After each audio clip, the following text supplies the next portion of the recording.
जो अच्छा, चलें गैट का जी। ये सेशन स्टार्ट करते हैं और जो भी लोग आए हैं थैंक यू फॉर कमिंग।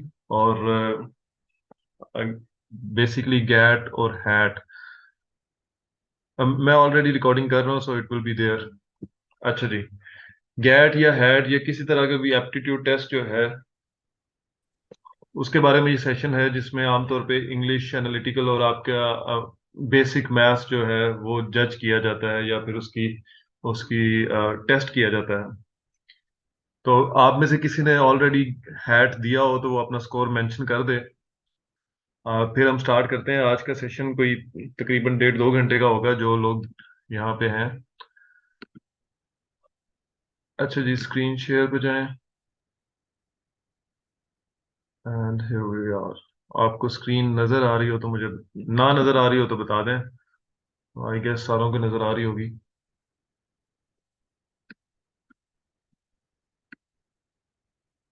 अच्छा जी, पहले मैं आपको थोड़ा सा इंट्रो दे दूं कि मैंने गैट या हैट कितनी दफा दिया है या क्या किया हुआ है। मैंने गैट और हैट मेरा हाल है कोई 7-8 बार दे चुका हूँ। पिछले एक साल में मैंने कोई 5 दफा दिया। और हैट 1 2 3 4 5 4 तक तो दिए हैं, 5 मैंने नहीं दिया। 1 2 3 4 चारों दिए हैं। अच्छा, अब बेसिक क्वेश्चन किसी ने कल पूछा था कि हैट जो है हमारा लिंग्विस्टिक्स है तो वो किस में जाएगा, या फिर कोई और भी किसी ने सब्जेक्ट बोला था। तो आप ईटीसी की वेबसाइट पे जाएंगे तो वो डायरेक्टली आपको बता देगा। आप जब एंटर करेंगे अपनी क्वालिफिकेशन या अपना डिजायर्ड सब्जेक्ट, तो वो आपको ऑटो पे बता देगा कि आपका हैट 1 है, 2 है, 3 है या 4 है या कोई और है। तो ये कोई तरद्दुद की बात नहीं है, कोई मसले की बात नहीं है। अच्छा जी, जनरल एबिलिटी या एप्टीट्यूड क्या होता है और ये हैट टेस्ट क्या है, उस पर थोड़ी सी देख लेते हैं। किसी ने भी टेस्ट नहीं दिया क्योंकि किसी ने भी नहीं बताया कि उसका क्या पास स्कोर था। मुझे 57 किसी ने बताया था आई गेस चैटिंग में। अच्छा जी, एप्टीट्यूड क्या है बेसिकली? एप्टीट्यूड आपकी एक नेचुरल एबिलिटी है कोई भी काम करने के लिए। काफी लोग जो हैं वो खाना बनाने के काफी माहिर होते हैं, तो उनकी नेचुरल एबिलिटी है, उनमें एक एप्टीट्यूड है कि वो अच्छा खाना बना सकते हैं। इसी तरह कुछ लोग क्रिकेट खेलने के लिए या कोई भी स्पोर्ट्स करने के लिए उनका नेचुरल एक एप्टीट्यूड होता है, उनकी एक फिटनेस होती है कि वो ये चीजें करने के लिए बहुत फिट हैं, बड़े अप्रोप्रिएट बंदे हैं, बड़े कह लें कि मुनासिब आदमी हैं जो कि ये काम कर सकते हैं, बड़े रेलिवेंट हैं। नेचुरल एबिलिटी हर बंदे की यूनिक है, एक दूसरे से मुख्तलिफ है। जैसे खाना मैं बना सकता हूँ शायद आप नहीं बना सकते, और जैसा खाना आप बना सकते हैं मैं नहीं बना सकता। वो एक आपकी इंस्टिंक्ट काम करती है। और बेसिकली आपका एप्टीट्यूड जो ये जज करते हैं ये भी एक आपकी फिटनेस है। वो आगे देखते हैं कि ये फिटनेस कैसे है खाना बनाने और क्रिकेट खेलने के अलावा। अच्छी बात यह है कि कोई भी एप्टीट्यूड, कोई भी नेचुरल एबिलिटी जो है आपकी, वो इम्प्रूव हो सकती है। सिर्फ आप थोड़ा सा मुशाहिदा अपना बेहतर कर लें, चीज़ों को बेहतर अंदाज से देख लें, तो आपको बड़ी आसानी से आपको पता चल, चीज़ें आपकी इम्प्रूव होने लग पड़ती हैं। आपको यानी अगर आप खाना बनाने की मिसाल भी ले लें, तो आप अगर थोड़ा सा ऑब्जर्व करते हैं चीज़ों को, तो आप बेहतर खाना बनाने की तरफ आहिस्ता आहिस्ता चले जाएंगे।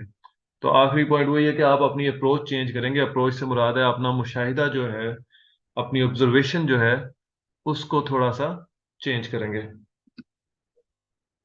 एप्टीट्यूड करती क्या है? एप्टीट्यूड कॉग्निटिव एबिलिटी को मेजर करता है। अब यहाँ पे लफ्ज है कॉग्निटिव। आपने किसी ने पहले सुना हो कॉग्निटिव क्या होता है? एनीवन जी?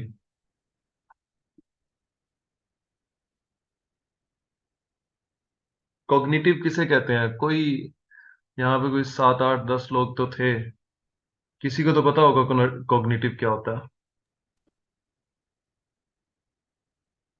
और सारे मेरा ख्याल है 16 साल एजुकेशन कर चुके हैं अपनी complete. Mental ability, very good. कोई और जी? बशीर अहमद बलोचिस्तान से कह रहे हैं मेंटल एबिलिटी। उसके अलावा जी कोई और?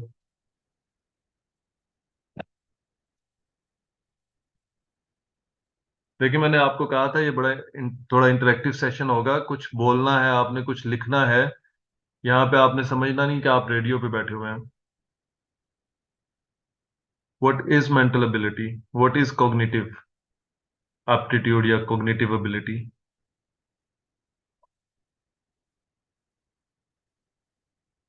थिंकिंग, ठीक है। कोई और? Being conscious mental activities. तीन लोग बोले हैं जी, बाकी चार पांच लोग जो हैं वो कहाँ गुम हैं? आए भी हुए हैं यहाँ पे, प्रेजेंट भी हैं कि नहीं है?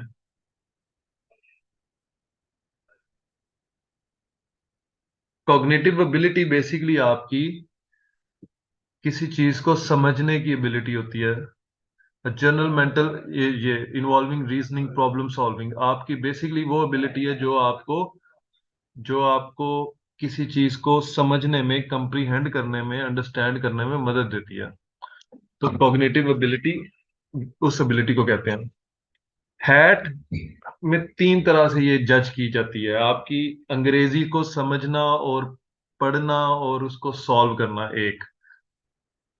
सनी, बिस्मा, आप लोग थोड़े से और एक्टिव हो, अच्छा आंसर दिया दोनों ने। और बाकी भी जो ऊपर है। अच्छा, तो उसके बाद दूसरा मैथ्स पे आ जाता है कि मैथ्स के प्रॉब्लम्स आपको दिए जाते हैं, वो आपने सॉल्व करने हैं। और तीसरा आपको पता है एनालिटिकल रीजनिंग है। एनालिटिकल रीजनिंग अगेन एक आपके पास प्रॉब्लम है सामने, वो मसला आपने हल करना है और वो मसला हल करके आगे आपने उसका सोल्यूशन निकालना है। तो बेसिकली कॉग्निटिव एबिलिटी आपकी कंप्रीहेंशन है और फिर प्रॉब्लम सॉल्विंग है। अब कॉग्निटिव एबिलिटी को आपने कभी लफ्ज कोई कॉग्निटिव के जैसा कोई लफ्ज पढ़ा हो, कॉग्निटिव कहाँ से निकला है या इससे मिलता जुलता कोई लफ्ज कभी आपने लाइफ में देखा हो, कॉग्निटिव से मिलता जुलता कोई लफ्ज?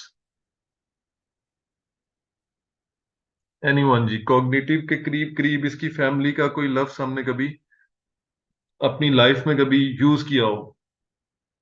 कॉग्निशन, कॉग्निशन क्या होता है जी? एक कॉग्निशन वर्ड आ गया, ठीक है।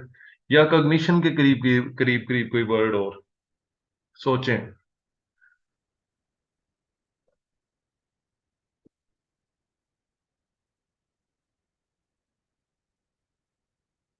एनीवन जी, कॉग्निशन के करीब करीब, कॉग्निटिव के करीब करीब कोई लफ्ज हमने कभी लाइफ में देखा हो?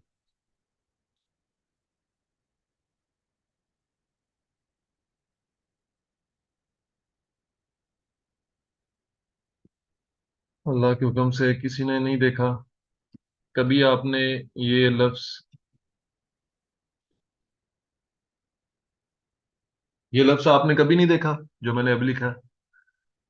रिकग्निशन आप बहुत ज्यादा लफ्ज यूज करते हैं, और रिकग्नाइज करना किसी चीज को, और ये रिकग्नाइज करना वो कॉग्निटिव एबिलिटी और कॉग्निशन से ही निकला हुआ है, उसी की इख्तरा है। अब नेक्स्ट पॉइंट पे आ जाते हैं। मैं जो बात कर रहा था आपको कि आप थोड़े से ऑब्जर्व करें चीजों को तो आप बेहतरी की तरफ जा सकते हैं। लेकिन हमारा मसला ये है, अब बाहसीयत कौम भी, कि हम अपने से एफर्ट कोई नहीं करना चाहते।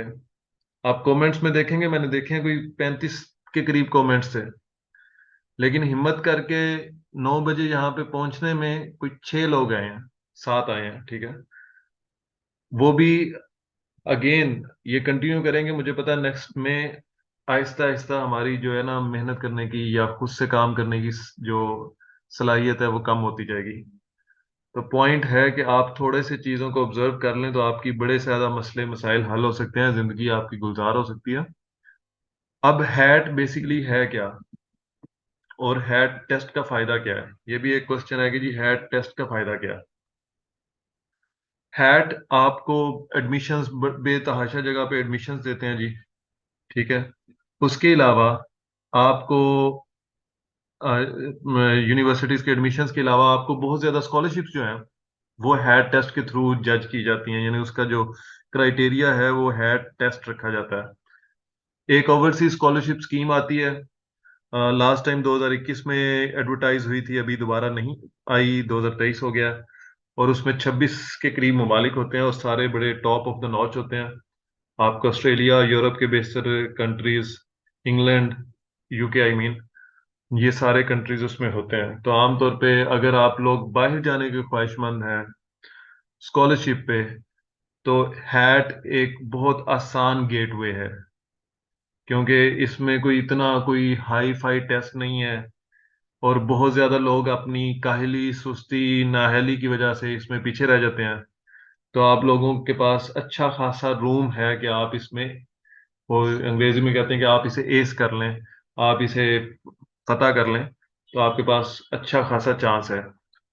हैट के कोई क्वेश्चंस हुए तो हम एंड पे क्वेश्चंस ले लेंगे, आपके जहन में कोई भी सवाल हुए आगे चलते हैं कि एप्टीट्यूड टेस्ट वगैरह क्या है और इसको कैसे करना है। वर्बल रीजनिंग में ये कोई 6 सेक्शंस आ जाते हैं। कंप्रीहेंशन आपको एक पैरा दिया है, उसके नीचे क्वेश्चंस दिए हुए हैं। कोई क्वेश्चन हो तो साथ मुझे पूछ भी सकते हैं चैट में। सिनोनिम्स और एंटोनिम्स होते हैं, आपको पता ही है। सेंटेंस कंप्लीशन आ जाती है आपकी, टेंसेस और आपकी प्रपोजिशंस वो चेक करते हैं। करेक्शन में भी आपकी टेंसेस टेंसेस चेक करते हैं। और एंड पे एनोलॉजीज आ जाती हैं कि cat is to dog as dash is to dash. आपने एक रिलेशनशिप बनाना होता है। अब इंग्लिश के लिए क्या सोर्सेज होने चाहिए, सबसे ज्यादा सवाल पूछा जाता है कि जी इंग्लिश के लिए जी क्या सोर्सेज किए जाए, इंग्लिश के लिए क्या सोर्सेज जो हैं वो ब्रुए कार लाए जाएं। तो उसके लिए मैं हमेशा कहता हूँ कि आप अपनी जो मैट्रिक और इंटर की किताबें आपने पढ़ी हुई हैं, आप उनको एक दफा गो थ्रू कर लें। सिंपल आप पढ़ लें, आपके बहुत ज्यादा वोकेबलरी इनएक्टिव हुई होती है, वो एक्टिव हो जाएगी। जो अखबार आते हैं रोज आप उनको पढ़ लें। सॉन्ग्स गजल्स और मूवीज वगैरह जो आप देखते हैं उनको थोड़ा सा तमीज से देख लें, थोड़ा सा अच्छे तरीके से देख लें, तो कोई इसमें कोई मसले मसाइल वाली बात नहीं है।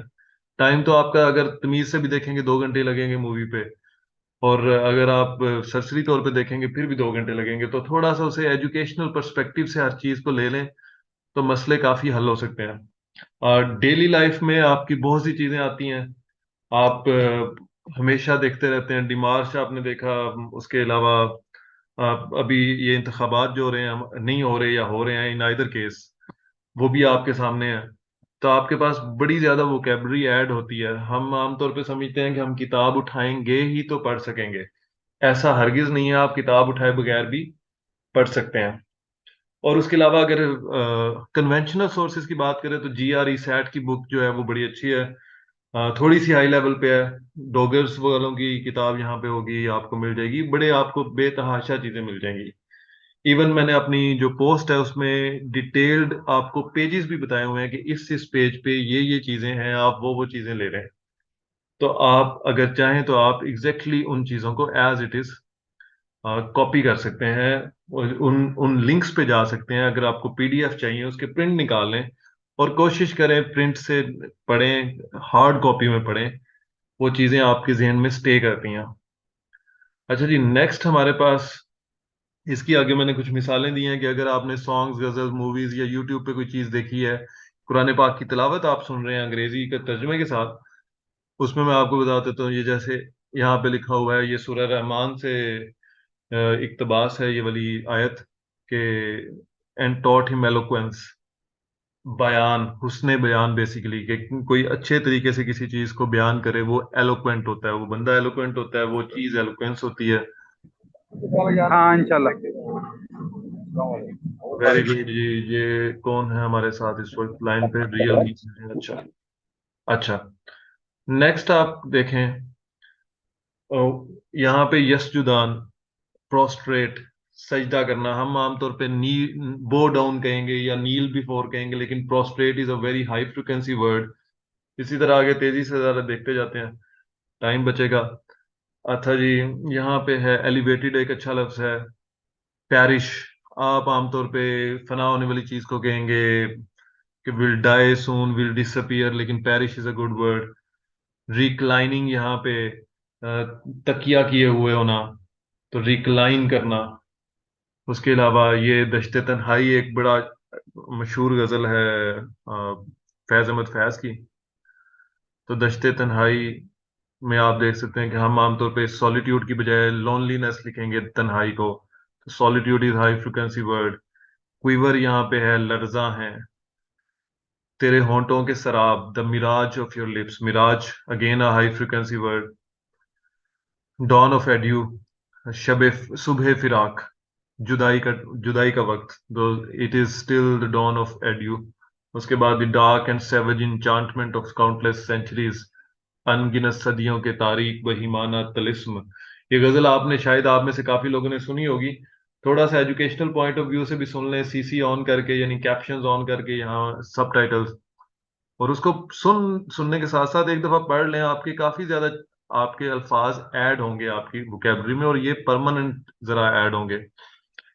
तेरी सूरत से आलम में बहारों को सबात, your face is what lends permanence to the spring time in this world. Permanence, अब ये एक्सप्रेशन बड़ा अच्छा है, is what lends permanence to spring time. तो ये आप अपनी अपनी सीएसएस या किसी भी एग्जाम में भी इसको यूज कर सकते हैं। तेरा गम है तो गमे दहर का जकड़ा क्या है, what anguish in the world could possibly rival the anguish of being without you. Again expression बड़ा अच्छा है, राइवल का इस्तेमाल यहाँ पे बड़ा अच्छा है। लाइफ इज रेडियंट, दरख्शां है हयात, दरख्शां के लिए रेडियंट का वर्ड है। आगे जी मैथ्स पे आ जाते हैं कि मैथ्स के लिए क्या, मैथ्स में आमतौर पे ये वाले 9 10 आपके या 12 के करीब आप कह लें, जो मेन सब्जेक्ट हैं, मेन एरियाज हैं, वो कवर होते हैं। ये पढ़ने वाली बात है, कोई इसमें एक्सप्लेन करने की जरूरत नहीं है। एज के क्वेश्चंस हैं, प्रॉफिट लॉस के हैं, परसेंटेज के हैं, ये आप देख लेंगे। अब सोर्स क्या है, मैथ्स कहाँ से करना चाहिए। आपकी डेली लाइफ अगेन मैथमेटिकल है सारी। आपका पेट्रोल प्राइस बढ़ती है घटती है, आपको शरह सूद बढ़ रहा है, उसके अलावा आपको पता चलता है कि जी दुकान पे आप शॉपिंग करने गए हैं, तो आपको पता चलता है कि 50% डिस्काउंट है इस चीज पे, तो आप बड़ी आसानी से कर लेते हैं कि 2800 की चीज है, 50% डिस्काउंट होगा तो कितने रह जाएंगे जी, बताएं। 2800 की एक सूट बिक रहा है, लेकिन उसको पे 50% डिस्काउंट दिया गया, तो अब आप कितने में खरीदेंगे। एनी वन जी, 50% डिस्काउंट 1400 सनी कह रहे हैं, सनी के अलावा कोई और बताएगा 2800 की चीज 50% डिस्काउंट पे बिक रही है, कितने देंगे। सना भी 1400 कह रही है, उसके अलावा कोई, बाकी लोग इंतहाई खामोश पाए गए हैं। बिस्मा भी 1400 कह रही हैं। अब ये जब आप सूट लेने जाते हैं तो वो अगर कहता 50% डिस्काउंट है और 1800 मैडम दे दें, तो आप सब लोगों ने कहना था नहीं नहीं इतने हम बेवकूफ नहीं है, 1400 बनते हैं, उस वक्त हमारा मैथ काम कर जाता है। लेकिन इन हालात में हमारा मैथ काम नहीं कर रहा होता। तो उसके अलावा बजट वगैरह जितनी भी इन्फ्लेशन अब आई हुई है, हमें थोड़ा ना थोड़ा आइडिया होता ही रहता है कि यार दही पहले अगर 100 रुपए किलो थी और आज 200 रुपए किलो है, तो कितनी बढ़ गई है। उसके अलावा मुझे बड़े अच्छे सोर्स ये दो लगते हैं, बायजूस और इंडिया बिक्स, दोनों इंडिया की हैं। बायजू जो है वो इंडियन क्रिकेट टीम का स्पॉन्सर भी है। बायजू एक एजुकेशनल वेबसाइट है, बड़े अच्छे तरीके से ये आपको बताते हैं, अल्लाह आपका भला करे, आपको क्या बताते हैं, ये आपके कॉन्सेप्ट क्लियर करते हैं। उसके अलावा मैंने अपने वो पोस्ट जो मैं आपको साथ पोस्ट शेयर भी कर दूंगा, उसमें पीडीएफ बुक मैंने ये दो रिकमेंड की हुई हैं। अगर कोई बहुत डिटेल में जाना चाह रहा है मैथ्स के लिए, तो ये दो किताबें वो कर ले, उसका कोई टॉपिक, कोई क्वेश्चन नहीं रहने वाला जो गैट हैट में आता है। ये मैं बहुत गारंटी से और वसूख से कह सकता हूँ, अगर ये दो किताबें कर लें डेफिनेटली ये 1700 1700, एक तो चले छोटी है 150 पेजेस की है, एक ये अग्रवाल वाली आई गेस ये 1700 पेजेस की है। तो it has covered every subject, definitely आपने 1700 पेजेस नहीं पढ़ने। अगेन आपने अक्ल का इस्तेमाल करना है कि आपको जो चीज मुश्किल लग रही है उसके रेलिवेंट आप जाके किताब खोलेंगे। एक जो वकील होता है वो सारे लॉज याद नहीं करता, जो उसके सामने केस आता है वो उसके मुताबिक लॉज पढ़ता है। तो आपने भी यही काम करना है। नेक्स्ट देखते हैं जी। अच्छा जी, मैथ्स के लिए एक और मसला हमारा ये आता है कि हमें स्टेटमेंट की अंडरस्टैंडिंग ही नहीं हो पाती। यानी मैथ्स का सवाल तो हमने सवाल बाद में करना है, पहले समझ ही नहीं आता कि यार वो कहना क्या चाह रहा है। और वो भी ऐसा है कि वो भी थोड़े इस तरह के अल्फाज में कहता है कि हमें हमारी समझ जो है वो खामोश हो जाती है वहां पे जाके। असल में कुछ टर्म्स भी हमें आनी चाहिए, जैसे सम क्या होता है हमें पता होना चाहिए, डिफरेंस क्या होता है, प्रोडक्ट क्या होता है, कोशेंट क्या होता है। एनीवन हियर जो बता दे जी कोशेंट क्या होता है, सना के अलावा और असद के अलावा। प्रोडक्ट और कोशेंट क्या होते हैं ये बताएं जी।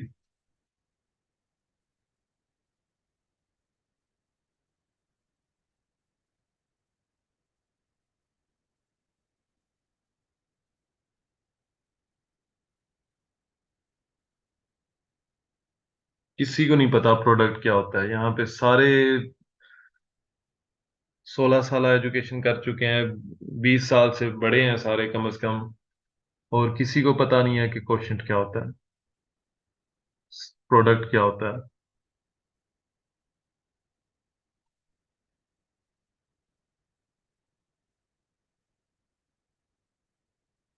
Bisma, Sunny, Bashir I guess. सनी कह रहे हैं मल्टीप्लिकेशन रिजल्ट होता है, और बड़ी हिम्मत करके उन्हें बोला है और किसी ने बोलने की कोशिश नहीं की। क्वोशंट क्या होता है और क्वोशंट के स्पेलिंग क्या होते हैं?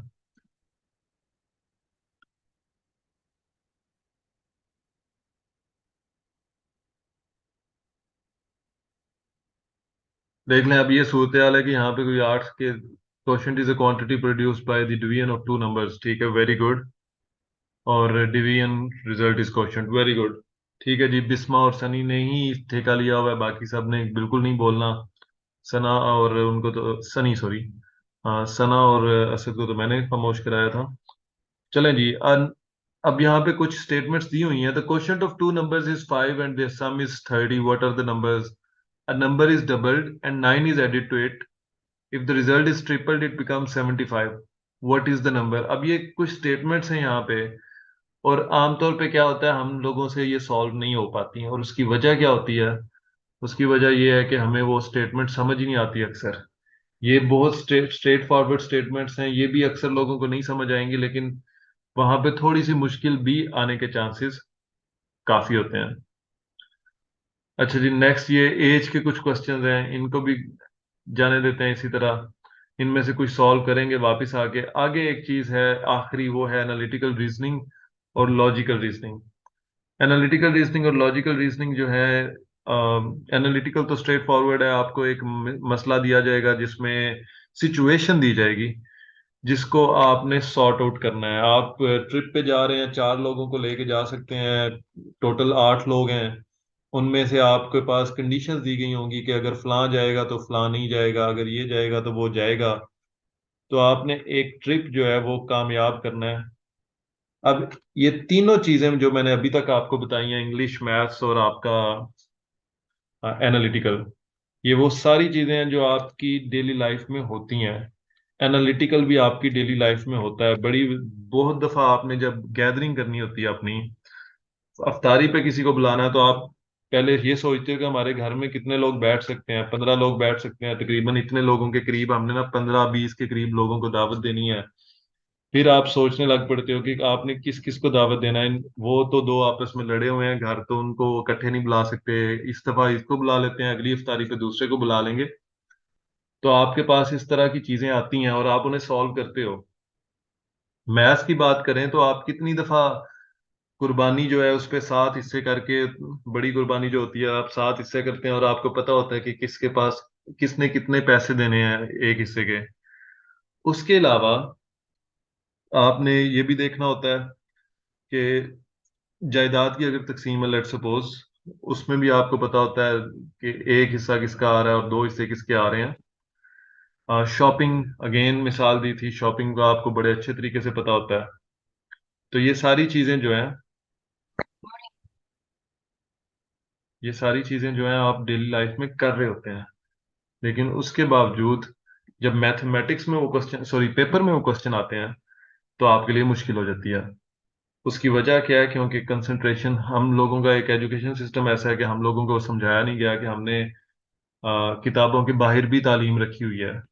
हमें समझाया गया, समझ ये आई कि शायद क्लास के अंदर ही सारी तालीम है, और किताबें खोल के ही तालीम हासिल हो सकती है।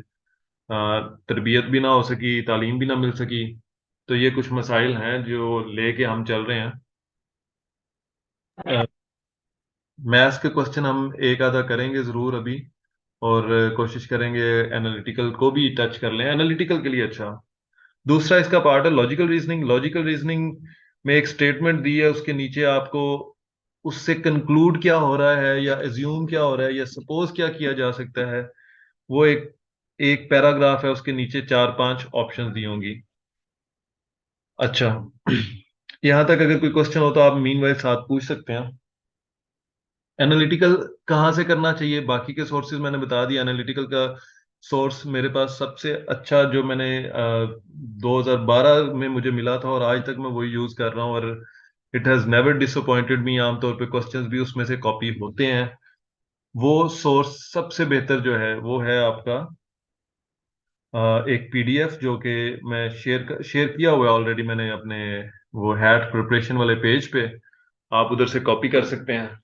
उसके अलावा उसी पेज पे मैंने कुछ फार्मूलाज जो हैं जो मैथ्स में यूज हो सकते हैं उनको एक 10-12 सफ़ों पे लिख के उसकी तस्वीर बना के भी शेयर किया हुआ है। आप उनको भी यूज कर सकते हैं। मसला आ जाके हमें सोर्सेज का नहीं है, मसला हमारे अंदर है। हम कुछ करना नहीं चाहते काफी ज्यादा हद तक। बहुत ज्यादा लोग कहेंगे कि जी हमारा तो सब्जेक्ट मैथ नहीं है। देखें, जिनका सब्जेक्ट मैथ नहीं है उनको मैथ आता भी बहुत आसान वाला है। जो इंजीनियर्स हैं यहाँ पे हैट वन देते हैं उनका मैथ बहुत टफ होता है। मैंने हैट वन भी दिया हुआ है, थ्री और फोर भी दिए हुए हैं। थ्री सोशल साइंसेज वाले हैं, उनका हैट बहुत आसान, उनका मैथ्स बहुत आसान होता है। हैट फोर वाले हैं, उन बायोलॉजी वाले मेडिकल साइंसेज वाले, उनके उनका भी मैथ्स हैट वन की निस्बत बहुत आसान होता है। तो आपने बेसिकली अपने कैलिबर और अपनी तालीम के मुताबिक टेस्ट देना है। आपका हैट थ्री और फोर का वो मैथ होता है जो आमतौर पे आपको डेली लाइफ में आपके सामने आ रहा होता है। अच्छा जी, यहाँ पे कोई क्वेश्चंस ले लेते हैं। अगर आप लोगों के क्वेश्चंस हैं related to HEC HAT, related to subject, sources, syllabus. मैंने ऑलरेडी एचईसी के वो जो हैड प्रिपरेशन वाला पेज है वहां पे शेयर किया हुआ है। मैं उसका लिंक आपको शेयर कर दूंगा और बता दूंगा कि वो क्या क्या है।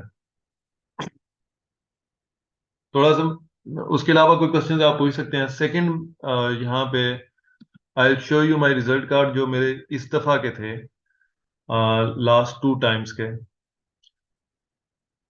यहाँ से शेयर, अच्छा जी, बल्कि ये शेयर शायद हो रहा है ऑलरेडी। तो क्वेश्चन आप मीनवाइल पूछ सकते हैं जी, क्योंकि इस सेशन को, ये जो सेशन चल रहा है 7 मिनट हैं खत्म होने में। ये मैंने टेस्ट दिया था, अगर आपको नजर आ रहा है, 5 फरवरी को इसका रिजल्ट आया। टेस्ट 5 फरवरी को हुआ है। ये 89 है, ये हैट फोर है। अच्छा जी, सेकंड ये वाला टेस्ट है, ये अक्टूबर 2022 में दिया था, और ये हैट थ्री था, ये फोर नहीं था। और स्कोर इसमें भी 89 आए थे। मेरे हाईएस्ट स्कोर 90 हैं, लेकिन वो आए थे गैट में, बैक इन 2013। अच्छा जी, क्वेश्चंस यहाँ पे ले रहे हैं हम। यहाँ पे क्वेश्चन है, sir can I speak through mic. इसमें पहले मैं दो आंसर कर लूँ, हुंजा और अनोविश, वेरी यूनिक नेम।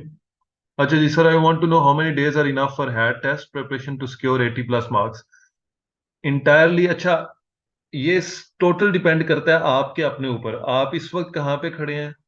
ये इसी तरह ना मैं पूछूं कि मुझे क्रिकेट में बाबर आजम बनने के लिए कितना टाइम लगेगा, तो डिपेंड करता है कि मुझे पहले क्रिकेट कितनी आती है और मैं क्रिकेट सीखने में मेहनत कितनी करता हूँ और राइट डायरेक्शंस में कितनी करता हूँ।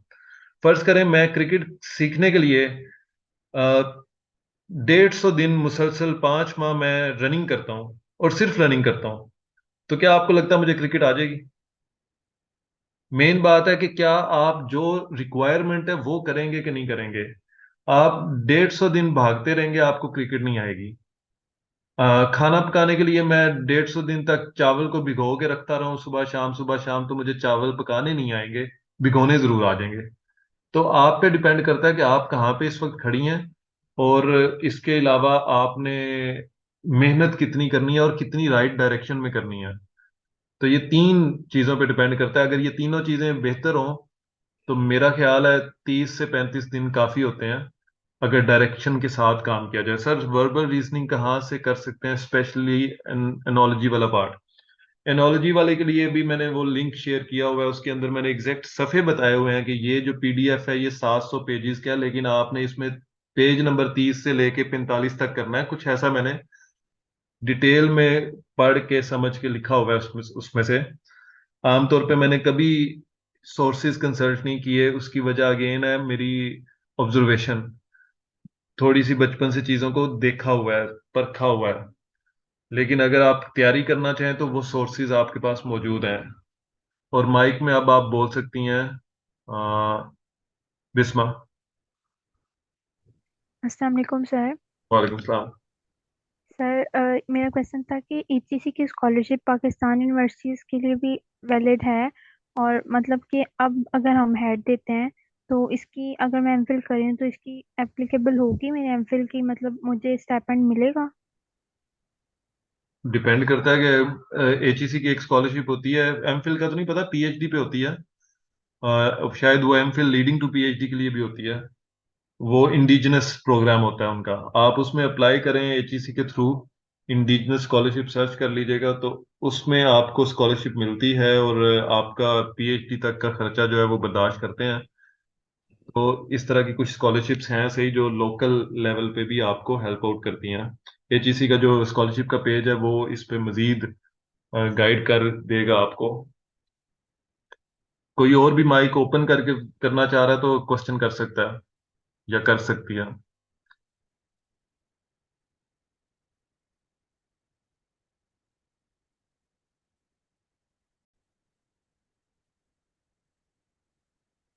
चलें जी, जहाँ से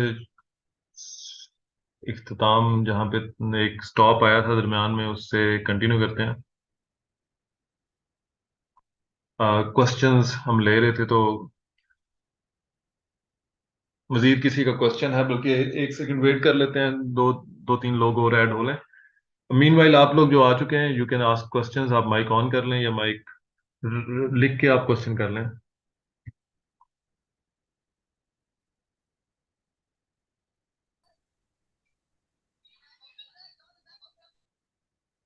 किसी का कोई क्वेश्चन है?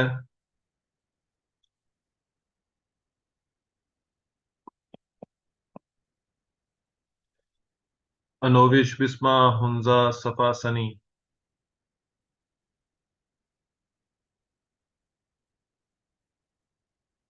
क्वेश्चन नहीं है तो चैट में नो ही लिखते हैं, कम से कम पता चल जाए कि आप लोगों का कोई सवाल नहीं है।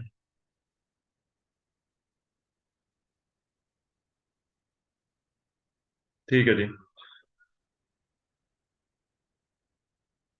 बेसिक मैथ कहाँ से करना चाहिए जी? मैंने आपको बताया, बेसिक मैथ बेसिकली तो आपको अपनी ऑब्जर्वेशन थोड़ी सी बेहतर करनी चाहिए। फिर आपके पास बाइजू और इंडिया बिक्स पे बेसिक मैथ करने का तरीका मैं आपको बता दूं। आपको परसेंटेज नहीं आती तो आप परसेंटेज को बाइजू या इंडिया बिक्स दोनों वेबसाइट्स पे कंसल्ट कर लें, या फिर अगर कोई किताब भी है आपके पास, कोई ये गाइड्स वगैरह जो हैं, तो आप एक टॉपिक को पकड़ें, पहले उस टॉपिक को समझें। इकट्ठे दो दो तीन तीन टॉपिक्स ना शुरू करें। और मैथ्स की अच्छी बात यह है कि सारे टॉपिक्स एक दूसरे से लिंक करते हैं। जो रेशो है वही परसेंटेज है, जो परसेंटेज है वही फ्रैक्शंस है।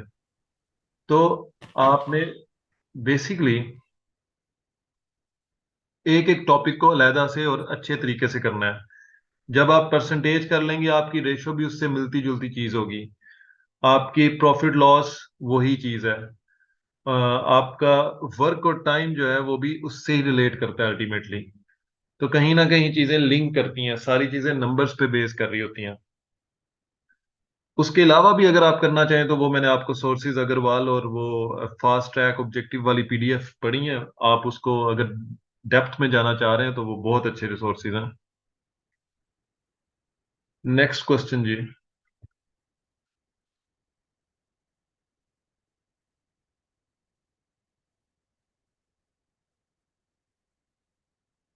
अच्छा जी, then we will move on to the white board, अगर कोई सवाल नहीं है तो।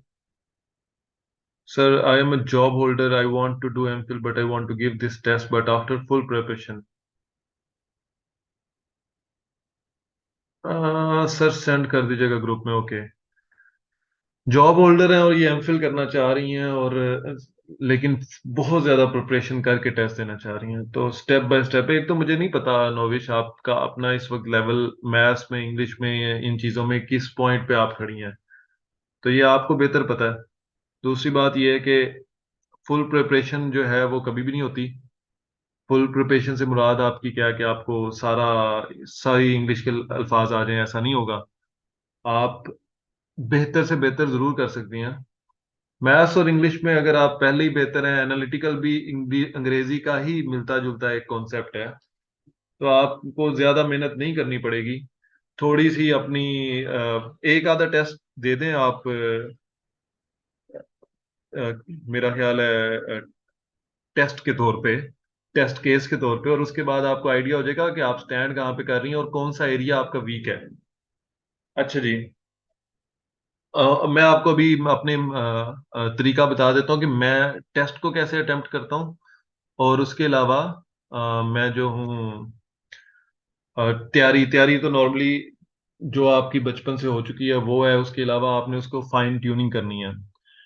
अब करता किस तरह, तैयारी किस तरह, सॉरी, पेपर कैसे अटेम्प्ट करना है वो बड़ी इंपॉर्टेंट चीज है। पेपर में आपको आइडिया होगा कितने सवाल आते हैं। हैट के पेपर में टोटल क्वेश्चंस कितने हैं? 100 क्वेश्चंस नोविश कह रही हैं। किसी और को पता है कितने सवाल आते हैं जी? और टाइम कितना होता है जी? 100 क्वेश्चंस है, टाइम कितना है? 120 मिनट है। Very good. तो 120 मिनट और 100 क्वेश्चंस। 120 मिनट से मुराद ये है कि ये बेसिकली 2020 का मैच है। क्योंकि अगर आपको पता हो तो 2020 में कितनी बॉल्स होती हैं?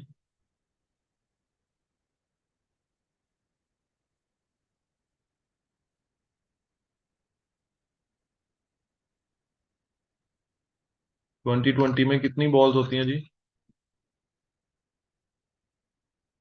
Very good. 20 ओवर 6 से मल्टीप्लाई कर दें, 120। तो 120 मिनट है या 120 बॉल्स हैं। तो आपके लिए हर गेंद जो है वो बराबर है 1 मिनट के। तो आपने कोशिश करनी है कि हर बॉल पे ज्यादा से ज्यादा स्कोर हो और आपकी कम से कम विकेटें गिरें। अब होता यह है कि आपके पास 3 सेक्शंस हैं। इंग्लिश, सेकंड पे सेकंड पे एनालिटिकल आता है नॉर्मली, और एंड पे मैथ्स आता है। ये 3 सेक्शंस हैं। डिफरेंट डिवीजन्स होती हैं, किसी के 40 30 30 के होते हैं, किसी के मेरा ख्याल है इंग्लिश 35 का होता है, एनालिटिकल 40 का होता है, और ये फिर 25 का हो जाता है। तो हर हर का डिफरेंट एक तरीकाकार है। क्वेश्चंस की डिस्ट्रीब्यूशन जो है वो डिफरेंट है। मुझे पता है 120 मिनट होते हैं, लेकिन मैं हमेशा ध्यान में रखता हूँ कि मेरे पास 100 मिनट है। उसकी वजह क्या है? क्योंकि मैंने सर्कलिंग जो है वो एंड पे जाके अलहदा से सारी करनी है। वो जो सर्कल एंड पे बनाने होते हैं वो मैंने एंड पे अलहदा से बनाने होते हैं। अब 100 मिनट्स मैं कैसे डिस्ट्रीब्यूट करता हूँ मैं आपको बता देता हूँ। मेरे जो हैट 3 नॉर्मली मैं देता हूँ, मेरा बनता हैट 3 है। तो हैट 3 में इंग्लिश होता है 40 का आई गेस, मैथ्स 25 का, और एनालिटिकल 35 का। कुछ ऐसी डिवीजन होती है। अब आपने हमेशा स्टार्ट स्टार्ट करना है जो आपका स्ट्रेंथ है। टाइम सेव करना है आपने शुरू में। मेरी स्ट्रेंथ मैथ्स है। मैं हमेशा जाते ही मैथ्स को स्टार्ट करता हूँ। अगर वो 25 क्वेश्चंस हैं तो मैं कोशिश करता हूँ 20 मिनट में मैं कर लूँ। उसके बाद मैं इंग्लिश पे आता हूँ, क्योंकि इंग्लिश में क्वेश्चंस ऐसे होते हैं जिनमें टाइम नहीं लगता। प्रेप एंटोनिम्स और सिनोनिम्स पे टाइम नहीं लगता, 1 मिनट पूरा नहीं लगेगा कभी भी, वो जल्दी हो सकते हैं। ये 40 होते हैं, मैं कोशिश करता हूँ ये 20 से 22 मिनट में खत्म कर लूँ। उसके बाद आपका आ गया तीसरी चीज। अब यहां पे आप पहुंच गए हैं तो आपने तकरीबन मैक्सिमम 45 मिनट्स यूज किए हैं, और आपके पास पीछे कितने मिनट्स रह चुके हैं जी? 55 मिनट्स। 55 क्यों? क्योंकि 20 मिनट मेरे सर्कलिंग पे लग जाएंगे, मुझे पता है वो मैंने एंड पे जाके करनी है। आप लोगों पे डिपेंड करता है आप सर्कलिंग साथ साथ करें, या आप सर्कलिंग जो जो बबल फिल करना होता है वो एंड पे जाके करें। मुझे ज्यादा आसान लगता है मैं एंड पे करूं। मुझे लगता है कि टाइम बचता है, मेरा कंसंट्रेशन मेरी पेपर की तरफ रहती है। मैं बार बार उठा के एक सर्कल नहीं फिल कर रहा, फिर मैं दोबारा पेपर नहीं सॉल्व कर रहा, फिर सर्कल नहीं फिल कर रहा। मैं सारे एंड पे जाके कर लेता हूँ। और उसके लिए मैं तरीका कार क्या बनाता हूँ कि रफ शीट पे यूं लिखता जाता हूँ, 1 का ए, 2 का बी, 3 का डी। यूं मैं एक छोटी सी पूरी लाइन मेरी यूं चल रही होती है। अच्छा जी। अब यहाँ पे मेरे पास 55 मिनट बाकी हैं अभी रिमेनिंग। तो मेरे पास एनालिटिकल के क्वेश्चंस रह चुके हैं 35। तो जो 35 क्वेश्चंस हैं वो 55 मिनट मेरे पास करने के लिए मौजूद हैं। अब मैं पैनिक नहीं हो रहा, मुझे पता है कि ये जो 25 सवाल थे इनका भी नंबर एक का एक ही है, और इस 35 के भी एक सवाल का एक ही नंबर है, यानी वेटेज इनकी इक्वल है। मुझे पैनिक होने की जरूरत नहीं है, मेरे पास टाइम अच्छा खासा पड़ा हुआ है। और अगर ये 5-4 रह भी गए तो ये 5-4 ही होंगे। इंग्लिश के अगर रहते एंड पे तो ये शायद 10-12 रह जाते, क्योंकि एनालिटिकल अगर मैं पहले करता तो मेरा टाइम बहुत ज्यादा यूज हो चुका होता।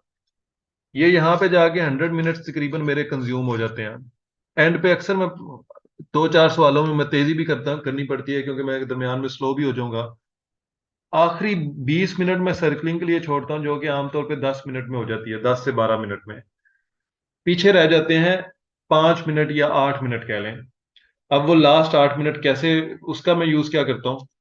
ये आपकी टोटल एक शीट है, आ, वो जो आंसर्स वाली है, मैं इनमें निशान लगाता जाता हूँ कि ये जो है ये एनोलॉजी थी, ठीक है, और ये थे सिनोनिम्स, इतने जो थे ये एंटोनिम्स थे। ये इधर से एनालिटिकल का पोर्शन शुरू हुआ था, यहाँ पे खत्म हुआ था, ये आखिरी वाला पोर्शन मैथ्स का है। इसका मुझे क्या फायदा होता है कि जब मैं की आती है तो मैं चेक करता हूँ कि मेरे मैथ्स में आए हैं फर्ज करें 15 आउट ऑफ 25। तो मुझे पता चल जाता है कि यार यहाँ पे मेरे 33 आउट ऑफ 35 हैं, और इंग्लिश में मेरे जो हैं वो 35 आउट ऑफ 40 हैं, लेट्स सपोज। तो मुझे पता चल जाता है कि मैथ्स वो सेक्शन है जिस पे मुझे काम करने की जरूरत है। या एनालिटिकल में काम आएंगे तो मैं इस पे सोचूंगा कि मुझे एनालिटिकल पे काम करने की ज्यादा जरूरत है। तो आप कोशिश करें जो आपने की है उसको इस तरह से डिवाइड जरूर करें, आपको आइडिया हो जाएगा एक टेस्ट देने के बाद कि आपने अगला टेस्ट कैसे करना है या किस एरिया पे फोकस ज्यादा करना है। मसला ये हुआ कि नया पाकिस्तान जब से पुराने पाकिस्तान में हम गए तो वो कीमतें मजीद बढ़ गई, 2,000 रुपया टेस्ट का हो गया। तो अब जो आप test for the sake of testing purpose देते हैं वो थोड़ा सा मुश्किल हो जाएगा आप लोगों के लिए। पहले भी खैर 1,500 था। उसके लिए वैसे मैं आपको सजेस्ट करूंगा कि गैट का टेस्ट आप दे सकते हैं, वो 1,070-80 रुपए में आपको पड़ेगा। और गैट का टेस्ट भी बहुत अच्छा होता है, और उससे आपको थोड़ा सा एक प्रैक्टिस वाला माहौल मिल जाएगा। यहां तक कोई क्वेश्चन हो तो आप पूछ सकते हैं।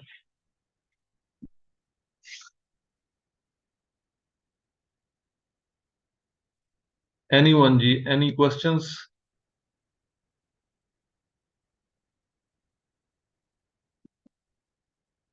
गैट अनोविश, गैट और हैट दोनों सेम टेस्ट हैं। डिफिकल्टी लेवल ऊपर नीचे होता रहता है, उसके लिए कोई अलहदा से सेशन करने की जरूरत कतई नहीं है। इसलिए गैट नॉर्मली आसान होता है। गैट में मेरे इस दफा आए थे, ये मैंने लास्ट गैट दिया था 86 थे। कुछ गलतियां मैं करके आया था, लेकिन आमतौर पे आप 80 प्लस जो है वो हर दफा ले सकते हैं। सर गैट का टेस्ट भी स्कॉलरशिप के लिए, ये स्कॉलरशिप के लिए हुआ करता था, लेकिन फिर सरकार को हुआ कि हम पैसे खुद कमाते हैं, तो उन्होंने HEC के थ्रू वो शुरू कर दिया अपना। तो अब आमतौर पे वहां पे नहीं लोग जा रहे for the purpose of scholarship. कुछ होंगी स्कॉलरशिप, कुछ जो है कॉमसेट जैसे हैं वो कर लेते हैं। अच्छा जी। मैंने ऑलरेडी जो है एनालिटिकल शेयर कर दिया आपके। हर यूनिवर्सिटी में एक्सेप्टेबल नहीं है गैट टेस्ट। अगर यूनिवर्सिटी खुद कहती है कि जी हम गैट टेस्ट भी ले लेंगे, मान लेंगे, तो वो तब मानेंगे। लेकिन ये डिपेंड करता है, ये इसी तरह है ना कि कुछ मुल्क आइल्स मानते हैं बाहर जाने के लिए, कुछ आइल्स के बगैर भी आपको जाने देते हैं स्टडी पर्पसेस के लिए। तो इट इंटायरली डिपेंड्स अपॉन आप लोगों, उन लोगों पे जिन्होंने एडमिशन देना है। तो एनालिटिकल का मैंने आपको शेयर किया है आपके व्हाट्सएप ग्रुप्स में। इसका पेज नंबर 44 खोल लें ताकि हम उसको, अ, बल्कि इसको मैं यहाँ पे भी खोल लेता हूँ। Just give me a minute. Page number 44। अच्छा जी। Okay. Do you have word list for verbal section? मैंने उसमें वर्ड लिस्ट ना कोई स्पेसिफिक नहीं है। ये नहीं हो सकता कि मैं आपको जो 1000 वर्ड्स बताऊं उसमें से ही पेपर में आए। तो बेसिकली आपने अपनी अपनी जो बेस है वो बढ़ानी है। तो फॉरेन ऑफिस, एक सेकंड जी, मैं फॉरेन ऑफिस पे चला जाऊं ताकि हम क्वेश्चन शुरू कर लें। एनालिटिकल का हम क्वेश्चन करने लगे हैं। पेज नंबर मैंने आपको बोला है 44। मीनवाइल आपने क्वेश्चन पूछा है, उसका आंसर भी दे दिया जाए। वर्ड लिस्ट कोई भी आप पिक कर लें। आपने बेसिकली अपनी वोकेबलरी को बढ़ाने की कोशिश करनी है, लेकिन कोशिश करें कि ये नहीं कि सामने लफ्ज एक रख के उसको याद करना शुरू कर दें। आपको कॉन्टेक्स्ट पता हो, जो आपकी रोजमर्रा लाइफ में चीजें सामने आ रही हैं आप उनको याद करेंगे तो वो याद रहेंगी। आम चीजें याद नहीं रहती। ठीक है। आम चीजें याद नहीं रहती। अच्छा जी। अ, अब हम करने लगे हैं ये क्वेश्चन। पेज नंबर 44 आपने खोल लिया होगा। अगर नहीं खोला तो मैं यहाँ पे पेज तो फिर भी कर ही रहा हूँ।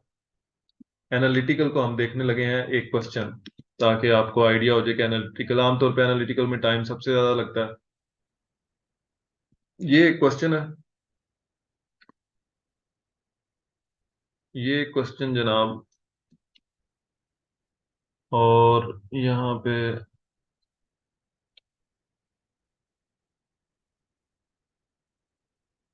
अच्छा जी।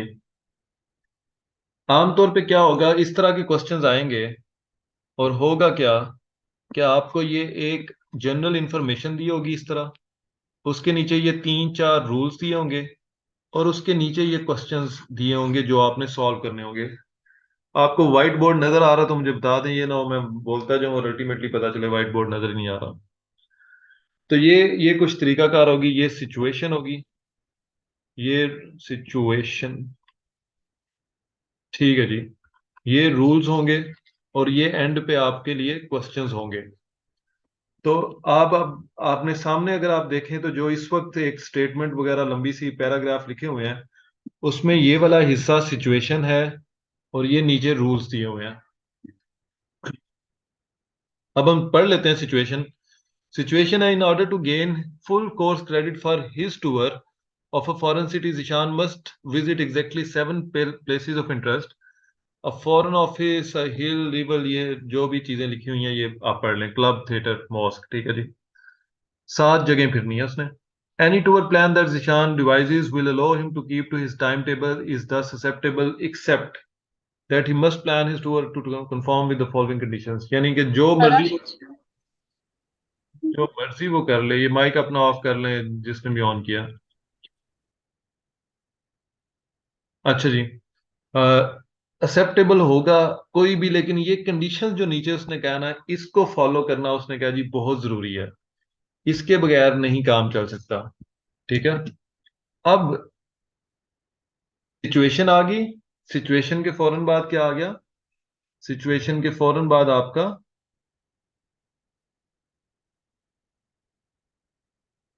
अच्छा जी, सिचुएशन के फौरन बाद आपको उसने रूल्स दे दिए हैं कि ये रूल्स भाई फॉलो करने हैं। अच्छा, यहां तक समझ आ गई।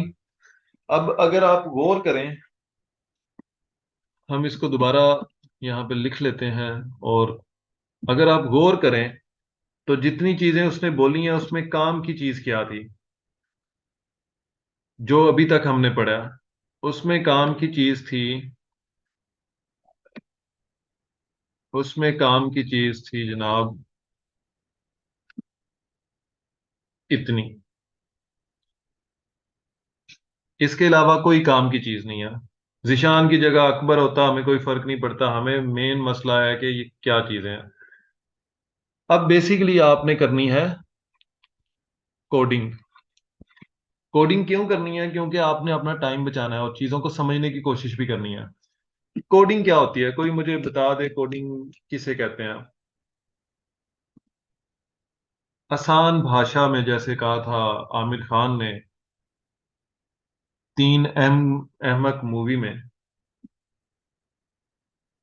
कैसे कहेंगे कोडिंग क्या होती है आसान भाषा में? आप किसी बच्चे को बताना चाह रहे हो, कोई बच्चे ये कोडिंग होती है, तो कैसे बताएंगे? एनीवन जी। एवरीवन, एक्चुअली एनीवन मैं कहता हूँ तो कोई भी नहीं आप में से हिलता।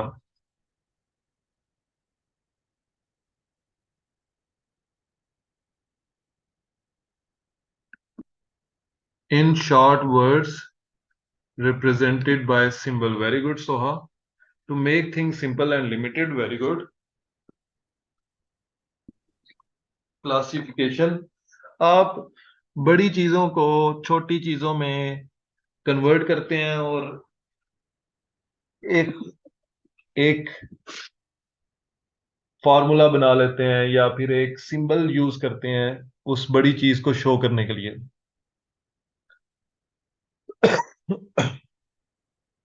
वेरी गुड जी, सारों के तकरीबन आंसर ठीक है। थोड़े से एक्टिव भी हुए हैं, सेशन के एंड होते होते आप एक्टिव होने लग पड़े हैं, अच्छी बात है। तो बताएं फॉरेन ऑफिस का कोड क्या बनाया जाए? मैंने अब इस चीज को, इस सारी को कोडिंग में कन्वर्ट करना है, तो बताएं फॉरेन ऑफिस के लिए क्या कोड मुनासिब होगा? एफ ओ भी ठीक है, एफ भी ठीक है। बताएं ज्यादा ठीक क्या होगा? एफ ओ होना चाहिए गिवन द कंडीशन, इस सिचुएशन को देख के बताएं एफ ओ होना चाहिए या एफ ज्यादा बेहतर है?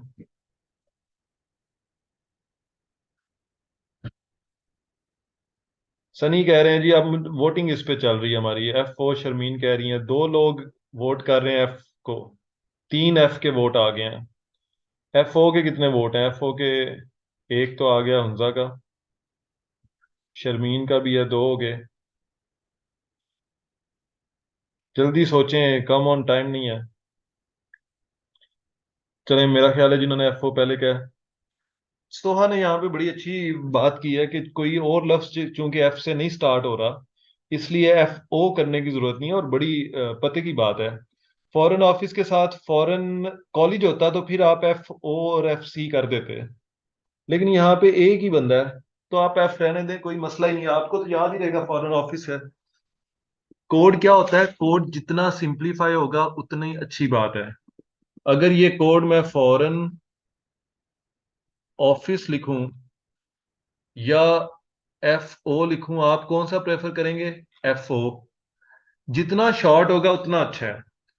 तो एफ ओ और एफ में से कौन सा बेहतर है? क्योंकि कोई और एफ से नहीं स्टार्ट हो रहा, तो एफ ज्यादा बेहतर है। अच्छा जी, अब आपको समझ लगी कि बाकी क्या करना है। बाकी सिंपल सी बात है, आपने F R H L M C T. अब बेसिकली मैंने क्या किया, मैंने सात के साथ इकट्ठे नहीं लिखे, ये भी छोटे से ट्रिक हैं। कोड के लिए एक अच्छी चीज होती है, वो इजी ऑन आइज होता है। इजी ऑन आइज का क्या मतलब है? कोड का इजी ऑन आइज होने से मुराद क्या, मैं क्या कहना चाह रहा हूं?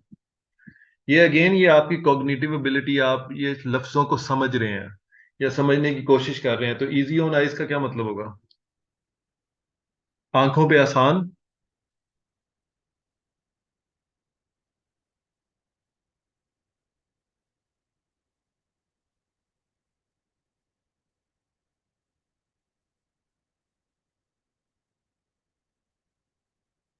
ठीक है जी, सोहा कह रही हैं ताकि हम बार बार क्वेश्चन पे टाइम वेस्ट ना करें रिपीट करके, इजी ऑन आइज से मुराद होता है वो चीज। हाँ, ये अनोविश ने काफी करीब बात की है, जो चीज देखने में ही फौरन आपको पता लग जाए कि ये क्या है। Understandable, very good. Easy on eyes, आपके आंखों को जरा ज्यादा तरद्दुद ना करना पड़े कि यार ये क्या क्या लिखा हुआ है। तो अभी आप देखेंगे, अगर सात के साथ मैं इकट्ठे लिखता हूं, F R H L M C T, जब आप इसको काउंट करने लगेंगे ना, आपको गिनना पड़ेगा कि ये कितने हैं। ये इजी ऑन आइज किस है? ये 3 नजर आ रहे हैं, ये भी 3 नजर आ रहे हैं, दरमियान में एक नजर आ रहा है, तो इजीली पता लग रहा है कि यार ये 7 है। अब आप देख रहे हैं कि ये वाला इजी ऑन आइज है निस्बतन, इसके, this one is good, this one is not good. अगर 4 लोग होते, 8 लोग होते, तो मैं क्या करता, मैं 4 का और 4 का ग्रुप बना देता, 4 इधर 4 इधर। 9 होते तो 4 1 4 का बना देता, 6 होते तो 3 3 का बना देता। तो वो इजी ऑन आइज है आपके लिए। अगर इजी ऑन आइज होगी कोई चीज तो आप टाइम कम लगाओगे उस पे, और आपका टाइम बचेगा, जो कि हैट में सबसे ज्यादा मसला होता ही टाइम मैनेजमेंट का है, और मसले एज सच नहीं होते। टाइम मैनेज जिसे कहते हैं ना, मैनेज करना पड़ता है, मैनेज करना पड़ता है। अच्छा जी, टाइम मैनेजमेंट से आगे चलते हैं, और हम रूल नंबर 1 देखते हैं। अब ये है रूल 5। अब वो पहला रूल कह रहा है, foreign office must be one of the first 3 places visited. Foreign office पहली 3 प्लेसेस में होना चाहिए। मैं इसको लिख सकता हूं, F is equal to first 3 places. ठीक है जी। क्या आपको लगता है इसमें मैंने कोई कोडिंग की है, या आपको लगता है कि मैंने कोई ऐसे ही लिख दिया बस? कोडिंग की है, यस। कोडिंग नहीं की, नो। यस या no?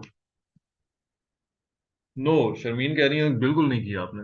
Anyone else? Safa is having the same views.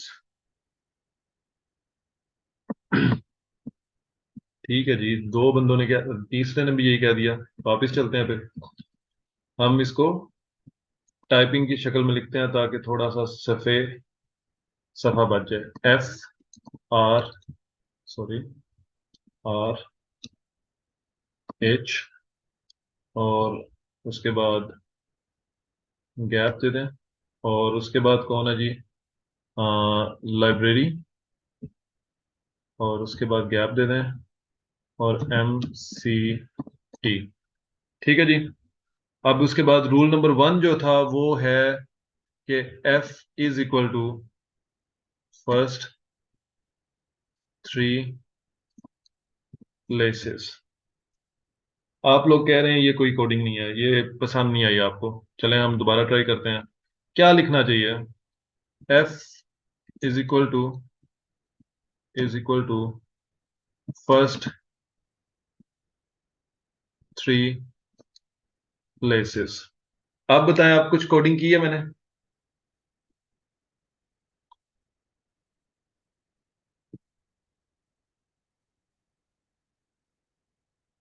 Yes or no again? Oh, again Hunza says no. Sana says yes. Sharmeen says no. अब थोड़ा सा ना, आप लोग भी कंफ्यूज हो गए हैं। कुछ लोग कह रहे हैं की है, कुछ लोग कह रहे हैं नहीं की। पहले वाले पे तो आप आउट राइटली थे। बाकी लोग जी, जो लोग सो रहे हैं, सफा ने बड़ा अच्छा बात की है। सफा कह रही है कि जी आप इसको F इज इक्वल टू 1/2/3 कर सकते हैं। Very good. देखिए, अगर आप ये तीनों कोड्स को देखेंगे, इन तीनों को अगर आप देखें, तो आपको साफ फील हो रहा है कि ये वाला कोड बड़ा नीट एंड क्लीन है।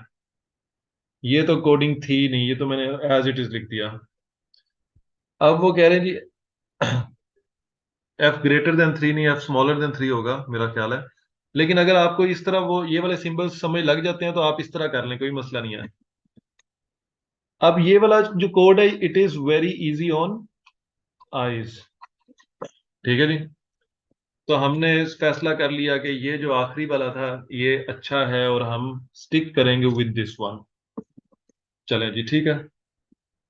यहाँ पे, यहाँ पे, अच्छा, हम फिर लिख रहे हैं F इज इक्वल टू 1/2/3। अच्छा, hill must be visited immediately before river. मैं इसको लिखूंगा HR से फौरन पहले। इमीडिएटली का वर्ड यूज हुआ है। अगर वो सम टाइम बिफोर कहता तो मैं इसको यूं थोड़ी सी स्पेस दे के और यूं लिख देता।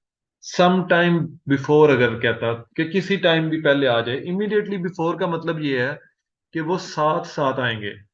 तो मैं HR को यूं लिख दूंगा। आप जहन में रखें कि आप जो भी कोड बनाएंगे, वो कोड आपने अगले 5-10 मिनट के लिए बस समझना है, उसके बाद जिंदगी भर उसका कोई काम नहीं है। तो आप कोड सस्ते से सस्ता भी बना सकते हैं अगर उसको वो आपको समझ आता है। नहीं आता तो फिर आप ना बनाएं आसान वाले, या फिर मुश्किल कर लें, या जो मर्जी करें। लेकिन 5 मिनट आपने गुजारने हैं किसी तरीके। अब मुझे अगला बताएं जी, लाइब्रेरी जो है L = 1/लास्ट। बताएं ये कोडिंग मैंने कर ली है कि मैं कुछ और बेहतरी ला सकता हूं जो मैंने आखिरी लिखा है?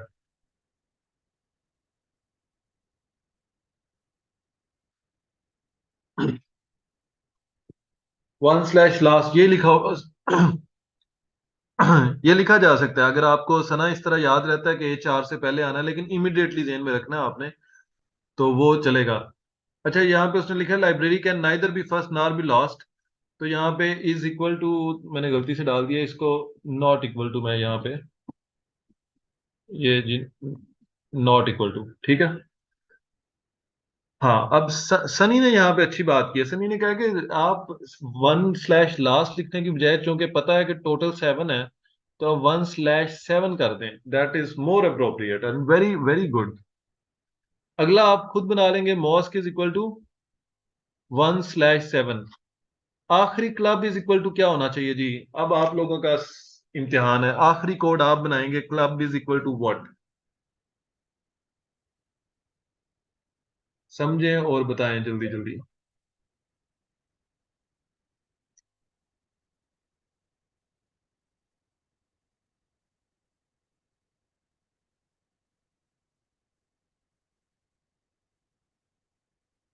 Very good, 5 6 7, Sunny and Sana and Soha. All the S people are responding and all the non-S people are not responding. ठीक है जी, नॉन एस पीपल में हुंजा और शर्मीन नहीं, Sharmeen is again S people. तो हमारे पास यहाँ पे एस पीपल जो हैं वो are in majority.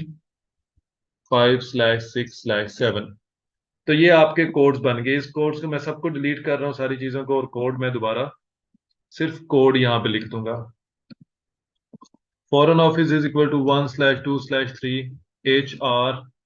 Library not equal to, sorry, library जो है उसका ये साइन में डाल रहा हूँ नॉट इक्वल टू का, क्योंकि यहाँ पे वो नॉट इक्वल टू का साइन नहीं है। Mosque is equal to 1/7, club is equal to 5/6/7। अब आप देख रहे हैं कि वो जो बहुत ज्यादा एक यहाँ पे चीजें लिखी हुई थी, इतनी ज्यादा, आपने उसको कन्वर्ट कर दिया इतने से में। तो कुछ ना कुछ तो कोडिंग आपने कर ली है, और बड़ी बहुत मुनासिब कोडिंग की है।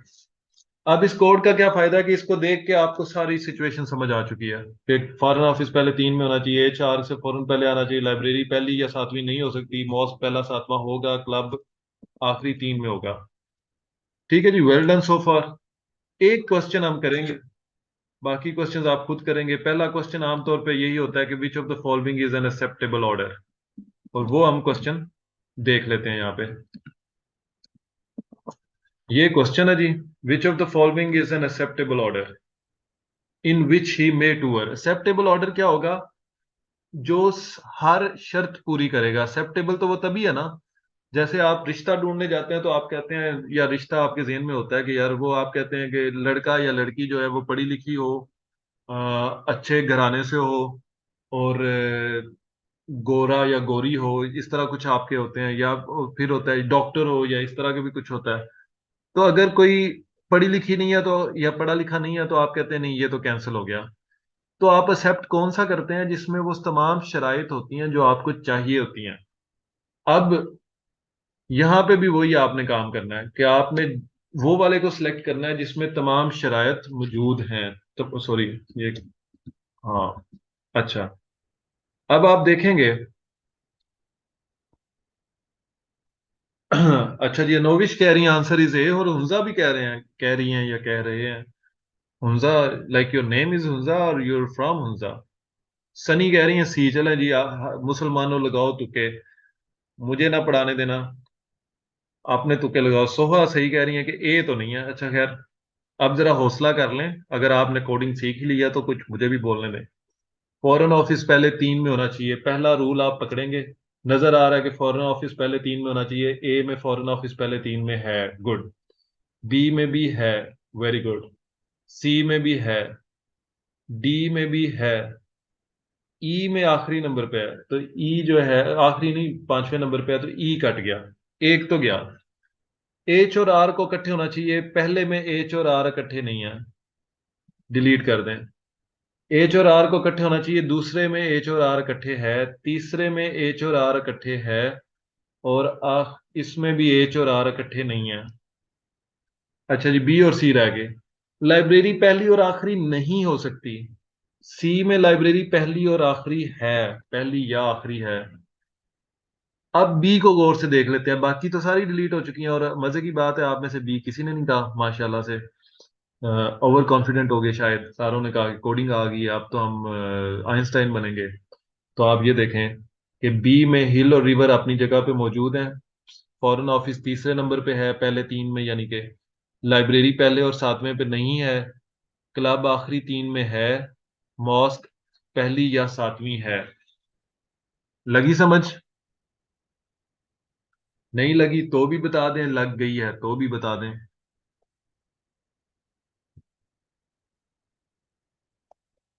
नहीं लगी, वेरी गुड। और किसी को नहीं लगी हो तो बता दें जी।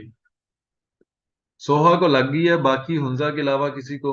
हुंजा मैंने पूछा था, are you from Hunza, your name is Hunza, तो मेरा ख्याल आपको इसी की भी नहीं लगी। बाकी सबको लगी है। हुंजा के लिए मैं दोबारा बता देता हूँ। हुंजा पहला रूल है, फॉरेन ऑफिस पहले तीन में होना चाहिए, इसमें पहले तीन में है। एच और आर को इकट्ठे होना चाहिए, एच और आर इस तरह इकट्ठे होना चाहिए कि एच और फौरन बाद आर, वो भी बात ठीक है।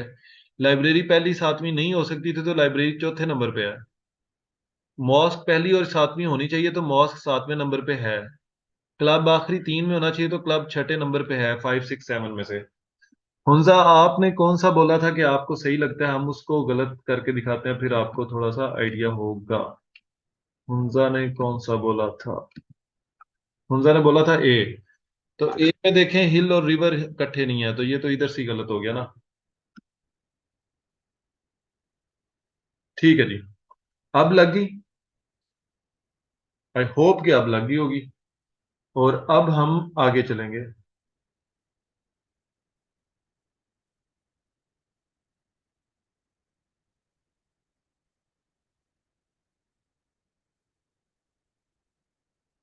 ठीक है, कोई मसला नहीं बिस्मा। अच्छा जी, इस पॉइंट की समझ लग गई। अब कोई क्वेश्चंस हो तो आप पूछ सकते हैं। अगले क्वेश्चंस भी आप इस तरह कर लेंगे, कोशिश कीजिएगा, आपको वो आपके पास है। ये रिकॉर्डिंग मैं अपलोड कर दूंगा, आप देख लीजिएगा। मैं उसको थोड़ा सा एडिट शायद करना पड़ेगा, जहाँ पे आप लोगों ने बिल्कुल कुछ बोलने की जहमत नहीं की। खैर, इस वक्त आपके जो सवाल हैं वो आप पूछ सकते हैं।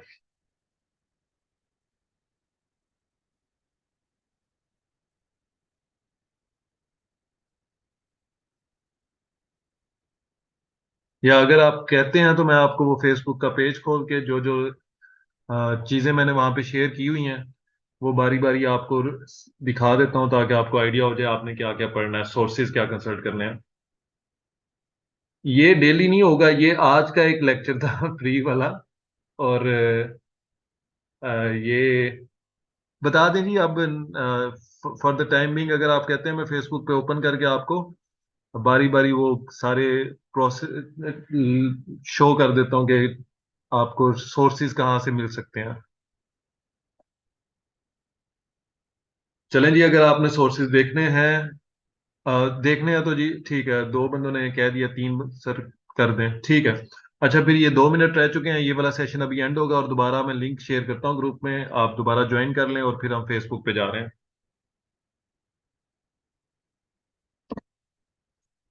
रिकॉर्डिंग का बटन दबा। रिकॉर्डिंग इन प्रोग्रेस है, और हम जा रहे हैं। अब आपको फेसबुक का पेज नजर आ रहा है तो मुझे बता दीजिएगा। चैट में साथ ओपन कर लूँ ताकि मुझे भी नजर आता रहे।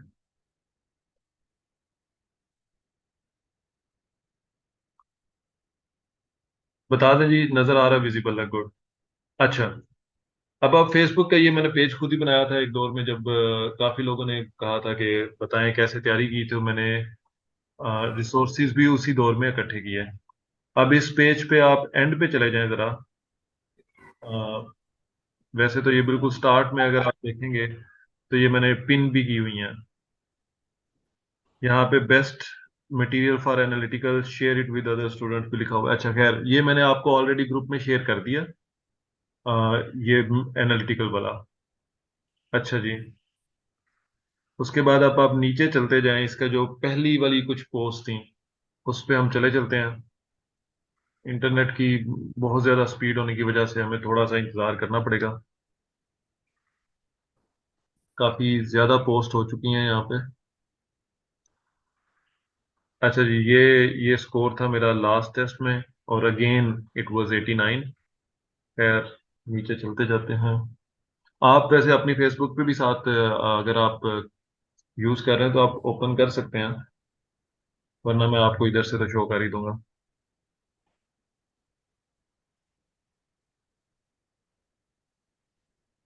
बहुत ही देर लगा रहा हूँ। ये हैट कीज है। Meanwhile sir please share important files in WhatsApp group. जी, व्हाट्सएप ग्रुप में मैं इसलिए नहीं करना चाह रहा क्योंकि व्हाट्सएप ग्रुप में बहुत ज्यादा लोग जो हैं वो नॉन सीरियस बच्चे हैं। तो आप लोगों के साथ मैं शेयर कर दूंगा जो मौजूद हैं यहाँ पे, क्योंकि आमतौर पर उन्होंने पढ़ना नहीं है। अच्छा, ये आप देख रहे हैं, ये मैंने खुद लिखा हुआ है, और ये क्या है बेसिकली है। अच्छा, ये मैंने जो है टेस्ट एक दिया था February 15 में, ये 2023 में। उसकी मैंने क्वेश्चंस लिख लिए थे जो पेपर में आए थे, तो आपको थोड़ा सा आइडिया इनसे हो जाएगा कि किस तरह के क्वेश्चंस आते हैं। तो ये आप इधर से पेज ले लीजिएगा। ये एग्जैक्ट क्वेश्चंस मैंने जो पेपर में आए थे वो यहाँ पे लिखे हुए हैं। 16 के करीब मुझे याद रह गए थे, 25 या 30 में से, तो वो मैंने लिख लिए थे। अच्छा जी। और ये आपके सामने है एक शॉर्ट समरी, सारे जो मैथ्स के आपके फार्मूलाज हैं, मैथ्स के इंपॉर्टेंट कॉन्सेप्ट्स हैं, एलसीएम के बारे में है वो। ये तकरीबन 5 और 4, 9 पेजेस पे मुश्तमिल है। अच्छा जी। अब आ जाते हैं, दो पोस्ट आप पढ़ लें, आपके जहन सारे क्लियर हो जाएंगे कि चीज़ों को कैसे करना है, क्या होता है। जो एनालिटिकल और हैट के बाकी क्वेश्चंस हैं, ये मैं आपको दिखा रहा हूँ। ये जी मैंने लिखा था, जिसमें मैंने बड़ी डिटेल से मेंशन कर दिया कि एप्टीट्यूड टेस्ट क्या होता है, मैंने तैयारी कैसे की थी। और उसके अलावा मैंने ये 5 पेजेस या 7 6 पेजेस हैं जिस पे डिटेल से लिख दिया कि आपको पेपर अटेम्प्ट कैसे करना है, पेपर की तैयारी कैसे करनी है, पेपर के दौरान जो क्वेश्चंस हैं उनको, हर चीज को मैंने अलहदा से टैकल किया है। कंप्रीहेंशन में आपको दिखा देता हूँ। जैसे ये कंप्रीहेंशन का है कि आप एक क्वेश्चन एक वक्त में पढ़ लें, एक क्वेश्चन एक वक्त में पढ़ लें। जी, बना सकते हैं ग्रुप ऐसा। अच्छा जी। और हमने कहा जी जीआरई से प्रैक्टिस कर लें एनोलॉजी के लिए, वो मैंने सोर्सेज भी बताए हुए हैं। तो ये मैंने हैंड रिटन एक बनाया हुआ है, इसको एक दफा आप गो थ्रू कर लीजिएगा तो आपको आइडिया हो जाएगा। अच्छा जी।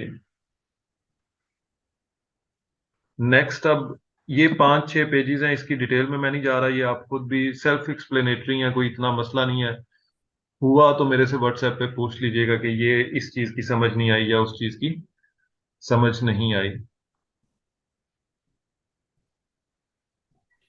अच्छा जी, ये सामने आपके क्वेश्चन आया है जी। The value of dollar has increase, ये उन्हीं दिनों में था, from 224 to 284 in past few days. Can you tell us what is the approximate percentage increase. ये अब डेली लाइफ से क्वेश्चन है, आपको पता है कि ये।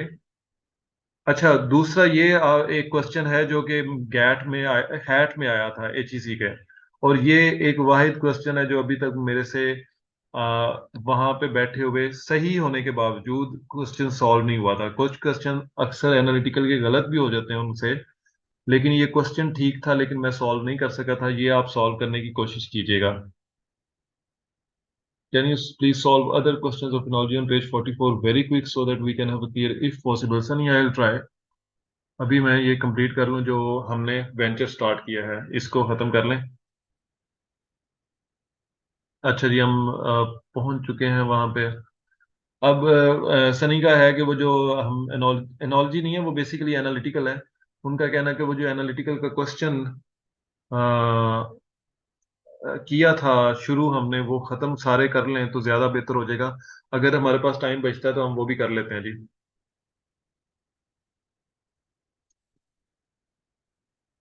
ये आ गया अगेन आपके सामने है। उसके फौरन बाद अब आपके पास, क्योंकि काफी चीजें यहाँ पे पोस्ट में कर चुका हूँ तो नीचे जाने में भी तो ये आ गया जी, best material for analytical portion. यहाँ पे 25 टेस्ट दिए हुए हैं। और ये इरफान हबीब साहब से कोई इन्होंने ये कंपाइल किया हुआ है, तो क्रेडिट उनको जाता है, तो मेहरबानी है उनकी। अच्छा जी। और बेस्ट मटेरियल फॉर मैथमेटिक्स, ये देखें जी, मैथमेटिक्स के लिए the first is a PDF of 1700 pages. आप इसको ओपन करें, ये 1700 पेजेस हैं। हर टॉपिक इन्होंने कवर किया हुआ है, हर फार्मूला कवर किया हुआ है, बहुत डिटेल से कवर किया है। फिर ये समरी है, उसी की तकरीबन समरी है, थोड़ा सा छोटा है। बिस्मा आप यूट्यूब पे देख लीजिएगा, ये सेशन रिकॉर्ड हो रहा है अब, अल्लाह करे रिकॉर्ड हो चुका हो, साथ साथ कन्वर्जन भी हो रही है। अच्छा जी, सेकंड लिंक जो है वो एक समरी है, वो 142 पेजेस की है। इसके इसके थ्रू भी आप जा सकते। और माइक अब किसने ऑन किया है? काइंडली उसामा खान आए ना कोई। अच्छा जी। अब नेक्स्ट आप देखें, तो मैंने दो दो वेबसाइट्स बताई हुई हैं, बायजूस और इंडिया बिक्स, जिस पे मैं ऑलरेडी बता चुका हूं कि वो आपने क्या करना है उनका। नीचे चलते हैं जी, आखिरी यहाँ पे। अच्छा जी, ये मैंने पीडीएफ अपलोड की हुई है, 23 क्वेश्चंस हैं परसेंटेज के, सुकून से बैठ के सॉल्व कर लें। और आपको ये भी बहुत अच्छे हैं, ये मैंने खुद बनाए हुए हैं। अच्छा जी, ये आ गया आपका मटेरियल फॉर, ये 29 अक्टूबर 2022 की हमारी पोस्ट है। इस पोस्ट को आप देख लें। अच्छा जी, मैं पढ़ के सुना देता हूँ आपको। एनालिटिकल पोर्शन के लिए मैंने आपको ऑलरेडी सेंड कर दिया, वही है। उसके बाद ये सेंटेंस कंप्लीशन और एंटोनिम्स के लिए, ये बैरन की 400 से ज्यादा पेजेस की है, लेकिन आपने नहीं सारी पढ़नी। Read 10 pages from any portion but try to keep in mind the things you learn in those 10 pages. अब मैंने वो पेजेस बताए हैं कि वो 17 से 26 इस पीडीएफ के आप नोट कर लें, वो पढ़ लें आप। उसके बाद मैंने कहा कि मिस्टर चिप्स या कोई भी किताब आपने इंटरमीडिएट में पढ़ी है वो दोबारा पढ़ लें। सेंटेंस कंप्लीशन की टेक्निक्स जो हैं वो, ये जो नीचे पीडीएफ है, इसके पेज नंबर 33 to 46 पे दी हुई हैं। आप इस पीडीएफ को खोलें और 33 से 46 वाले पेज पे चले जाएं। एनोलॉजीज के लिए मैंने आपको दो दी हैं। 137 एनोलॉजीज प्रैक्टिस के लिए एक ये है। और अगर आप 137 कर लेते हैं, एक दफा गो थ्रू कर लेते हैं, तो ये 501 है। और ये आपको, मैं नहीं कह रहा आप 501 की एक पढ़ लें, आप इनमें से 50 पढ़ लें, 60 पढ़ लें, 100 पढ़ लें, जितनी आप पढ़ सकते हैं और जितनी आप थोड़ी सी अब्जॉर्ब भी कर सकते हैं। अगेन मैं कहूंगा रट्टा नहीं लगाना आपने। आपने टेक्निक समझने की कोशिश करनी है, समझना है कि वो कहना क्या चाह रहा है, करता कैसे है वो सॉल्व। फिर आ जाती है सेंटेंस कंप्लीशन। आपका हो गया, आपका वोकेबलरी जो है वो चिप्स वगैरह से आ गई, या फिर कोई भी इंटरमीडिएट की बुक जो आपने पढ़ी हुई है, या कोई भी नॉवल पढ़ा है रिसेंटली। फिर आपके पास 33 से 46 पे सेंटेंस कंप्लीशन की टेक्निक्स हैं, ये page number 33 to 46 of this PDF. अच्छा जी, नॉलेजेस की भी आ गई। मैथ्स के लिए अगेन आपके पास स्ट्रेटजीज, ये एक और बैरन की किताब है, इसके पूरी किताब नहीं पढ़नी, सिर्फ मैंने 8 पेजेस आपको कहे हैं, वो 8 पेजेस स्ट्रेटजीज के लिए पढ़ लें। और आखिरी जो है वो टॉपिक है, इसको आप स्पेसिफिक लिंक स्पेसिफिक टॉपिक्स के लिए यूज कर सकते हैं, यानी परसेंटेज अगर आपने पढ़नी है। तो ये टोटल आपको ये एक पोस्ट में हर चीज मिल जाएगी। एक दफा तसल्ली से पढ़ लीजिएगा, ये पोस्ट में हर चीज आपको मिल जाएगी। अब टेक्निक्स क्या हैं वो, वापस मैं आता हूँ और स्क्रीन शेयर चेंज करता हूँ to the new share to the white board. Techniques क्या है? फर्ज करें क्वेश्चन होता 12% ऑफ 200। क्वेश्चन ये है, और नीचे ऑप्शंस दी हुई हैं। ए ऑप्शन दी हुई है 6, बी ऑप्शन दी हुई है 12, और सी ऑप्शन दी हुई है 24, डी ऑप्शन दी हुई है 50, और एफ ऑप्शन दी हुई है, नहीं एफ ऑप्शन नहीं दी होगी, ई दी होगी 56। अच्छा जी, सारे कह रहे हैं 24, लेकिन यहाँ पे मैं जो बात आपको समझाने की कोशिश करने चाह रहा था वो आपने होने नहीं दी। तो मैं थोड़ा सा चेंज कर देता हूँ, और चेंज ये करता हूँ कि मैं ऑप्शन बी अंदर से निकाल देता हूँ और इसको बी कर देते हैं, सॉरी बी कर देते हैं। तो अगर इसको बी करेंगे ये सी हो जाएगा, ये डी हो जाएगा, और उसके बाद ई जो है वो 100 कर देते हैं। आपके पास 1 मिनट रह गया, आपने तुक्का मारना है, आपको सवाल सॉल्व नहीं करना आता। आप हमेशा टेक्निक, वो जो मैं टेक्निक्स कह रहा हूँ वहां पे लिखी हुई है, पेज नंबर 157 टू 165। तो आप बेसिकली उस टेक्निक में एक टेक्निक है कि आप तुक्का लगाएंगे ना तो हमेशा सेंट्रल वैल्यू पे लगाएंगे। क्या होगा, 50 को अगर आप पता कर लेंगे ना कि 50, आपको पता है 50 टू 100 का 25% है, लेकिन आपने निकालना है 12%। इसका मतलब है आपका आंसर 50 से नीचे जाना चाहिए। तो अगर टाइम खत्म भी हो गया तो आपने दो ऑप्शंस तो डिलीट कर दी, क्योंकि सेंटर वाली ऑप्शन आपको पता लगी कि ये तो बड़ी है और आंसर आपका इससे छोटा है, तो या आंसर 24 है या 6 है। तो आपके पास प्रोबेबिलिटी पहले 5 में से सही होने की एक थी, 1/5 थी। अब प्रोबेबिलिटी सही होने की 1/2 है। चांस आपका 20% से बढ़ के 50% पे आ गया आपके सही होने का। तो ये इस तरह की उन्होंने छोटी छोटी बड़ी अच्छी टेक्निक्स बताई हुई हैं। अब इसमें दो ऑप्शन है, या तो 50 ठीक होगा, और अगर 50 ठीक नहीं होता तो वो दो को अपने साथ गलत कर लेगा। तो ये इस तरह की टेक्निक्स वो पेज नंबर 157 टू 165 दी हुई हैं। उम्मीद करता हूँ आपको टेक्निक समझ आई होगी कि तुक्का लगाना है तो आपने सेंट्रल वैल्यू पे लगाना है, और सेंट्रल वैल्यू अगर ठीक निकलेगी तो जान छूट गई, अगर सही निकलेगी तो वो दो को अपने साथ डबो के ले जाएगी। मैथ्स की अच्छी बात यह है कि वो पैटर्न है, ऊपर नीचे किसी साइड पे जाना है, आपको पता लग जाता है कि अच्छा ये वाली सारी गलत हो गई हैं। अंडरस्टूड दिस पॉइंट कि तुक्का लगाना है तो हमेशा सेंट्रल वैल्यू से लगाना है। इस तरह की उसने छोटी छोटी टेक्निक्स बताई हुई हैं। समझ लगी है तो बता दीजिए, नहीं लगी तो बता दें फिर भी।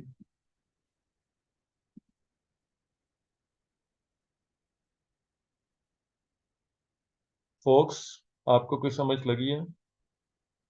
हुंजा को सिर्फ समझ आई है, बाकी लोग जो हैं उनको नहीं आई। चलें जी, बाकी लोगों को भी कुछ कुछ को आने लग पड़ी है। अच्छा जी, हो गया यहाँ तक। अब बता दें वो वाला क्वेश्चन दोबारा करना है या फिर मजीद सोर्सेज पे डिस्कशन करनी है, या कोई क्वेश्चंस हैं वैसे तो मुझे बता दें, वो क्वेश्चन आपके मैं एड्रेस कर दूं।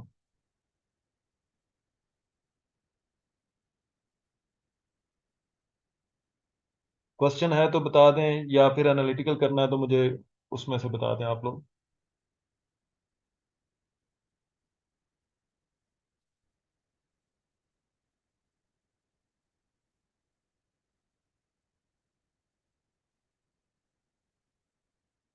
मिडिल वैल्यू चूज करने का फायदा ये है कि आपको पता चल जाएगा कि आपका आंसर इससे छोटा होगा या बड़ा होगा। तो अगर तो आंसर उससे छोटा होगा, छोटे से मुराद ये है कि 6 या 24 होगा, और आपने 50 सेलेक्ट किया था और आपको पता लग गया 50 गलत भी है और आंसर इससे छोटा है, तो आप ये वाली दो चॉइसेस पे गौर करोगे। तुक्का लगे थे ना, तो ये वाले जो नीचे वाले दो हैं इनको आप ऑलरेडी गलत तस्वुर कर लोगे। Got it? देखिए जी, मुझे बता दें, अगर आपके पास वैसे जेनेरिक क्वेश्चंस हैं, आंसर सीक्वेंस में होते हैं। नॉर्मली हमेशा सीक्वेंस में होने चाहिए। जो अच्छे पेपर्स लेते हैं जैसे जीआरई वगैरह, उनके सीक्वेंस में होते हैं। तो इनके भी नॉर्मली सीक्वेंस में ही होते हैं।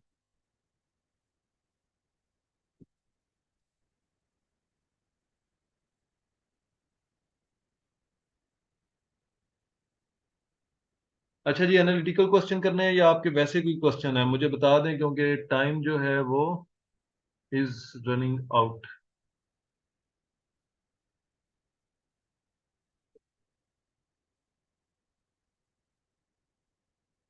वर्बल का कुछ पूछेंगे तो मैं बताऊंगा, वर्बल का बता दें, is a very generic kind of statement. तो आप कुछ पूछें तो मैं बता देता हूँ।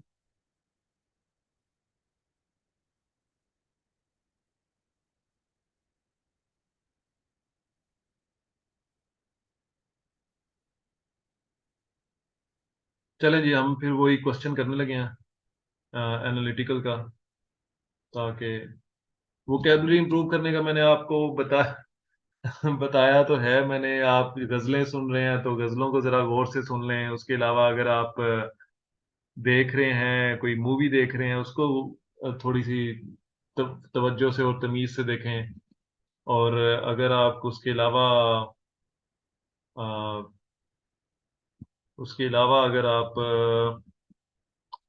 कोई किताब पढ़ रहे हैं और जितना ज्यादा पढ़ेंगे और चीजों को ध्यान में रखेंगे, सबसे पहले शायद आप सोहा आप नहीं थी, तो आप यूट्यूब पे देख लीजिएगा, मैं अपलोड कर दूंगा। मैंने मिसाल दी थी कि अगर आप कोई गजल सुन रहे हैं, जैसे दश्ते तन्हाई थी गजल, या फिर मुझसे पहली सी मोहब्बत मेरे महबूब न मांग, ये कोक स्टूडियो ने बड़ी अच्छे तरीके से प्रेजेंट की हुई हैं, और साथ इनके जो सब टाइटल्स हैं वो बहुत ही अच्छे हैं। तो उनको सुनिएगा, बहुत ही अप्रोप्रिएट हैं। तो उनको सुने, उनको साथ सब टाइटल के साथ देखें। और किसी को बताओ कि मुझसे पहली सी मोहब्बत मेरे महबूब किस शायर की गजल है? एनीवन? अल्लाह, अच्छा जी। Zishan visits, if on his tour, Zishan visits theater, library, and the foreign office, one directly after another. He, in the order given, he must visit the river. कोई बंदा माइक ऑन करके मुझे इसका मतलब बता दे कि ये क्या कहना क्या चाह रहा है, क्योंकि पहली बात है कि दोबारा पढ़ें इस लाइन को और मतलब बताने की कोशिश करें। खैर, क्वेश्चन सॉल्व करते हैं अभी। If Zeeshan visits the theater, the library and the foreign office one directly after another, one directly after another का मतलब ये है कि फौरन बाद में, in the order given, और उसी ऑर्डर में, टी एल एफ, इसी ऑर्डर में उसने विजिट किया है। तो बताएं रिवर वो किस नंबर पे लाजमी विजिट करेगा? तो अब आप देखेंगे टी एल और एफ, हमें ये नहीं पता कि ये कौन से नंबर पे हैं। इतना सिर्फ हमें पता है कि ये हैं किसी जगह पे। इतना ये भी पता है कि ये तीसरे से बाहर नहीं जा सकता, ये मैक्सिमम तीन तक जा सकता है। तो इसका मतलब है ये टू और ये वन है। ठीक है जी। उसके बाद अगर एक रूल क्या था कि मॉस्क अगर पहले पे नहीं आएगी तो मॉस्क किस पे आएगी? आखिरी पे। तो आप मॉस्क को आखिरी पे रख दें, क्योंकि पहले पे वो नहीं आई। उसके बाद आपके पास रह चुका है हिल, रिवर और क्लब। ये तीन चीजें रह गई हैं। हमें नहीं पता हिल और रिवर ने कहाँ पे आना है, लेकिन इतना पता है कि इन दोनों ने आना इकट्ठे है। क्लब कहाँ पे आ सकता है? या यहाँ पे या यहाँ पे। सेवन पे तो नहीं आ सकता, क्योंकि सेवन पे ऑलरेडी एक चीज आ चुकी है। तो मैं एक लम्हे के लिए क्लब को फाइव पे रख रहा हूं। आप मुझे बताएं, फाइव पे रखने से क्या हिल और रिवर अपनी जो रूल्स हैं वो फॉलो कर पाएंगे कि नहीं कर पाएंगे? यस और नो? नो, क्योंकि उन दोनों ने इकट्ठे आना था। इसका मतलब क्या हुआ कि क्लब फाइव पे नहीं आ सकता, क्लब के एक ही पोजीशन रहेगी, सिक्स। तो हिल और रिवर जो हैं वो आगे इस पोजीशन पे। उसने हमसे पूछा कि रिवर कौन से नंबर पे आएगा, तो वो आपका आंसर आ गया फाइव। अंडरस्टूड जी?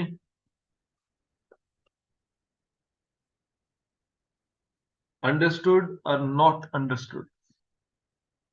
डिलीट कर रहा हूं क्योंकि जल्दी जल्दी हम आखिरी क्वेश्चन भी। Not understood, very good.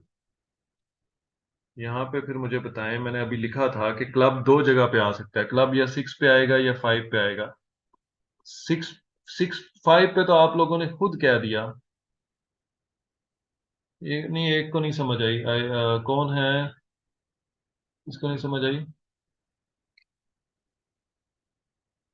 समझ नहीं आई? नोविश को। अच्छा जी।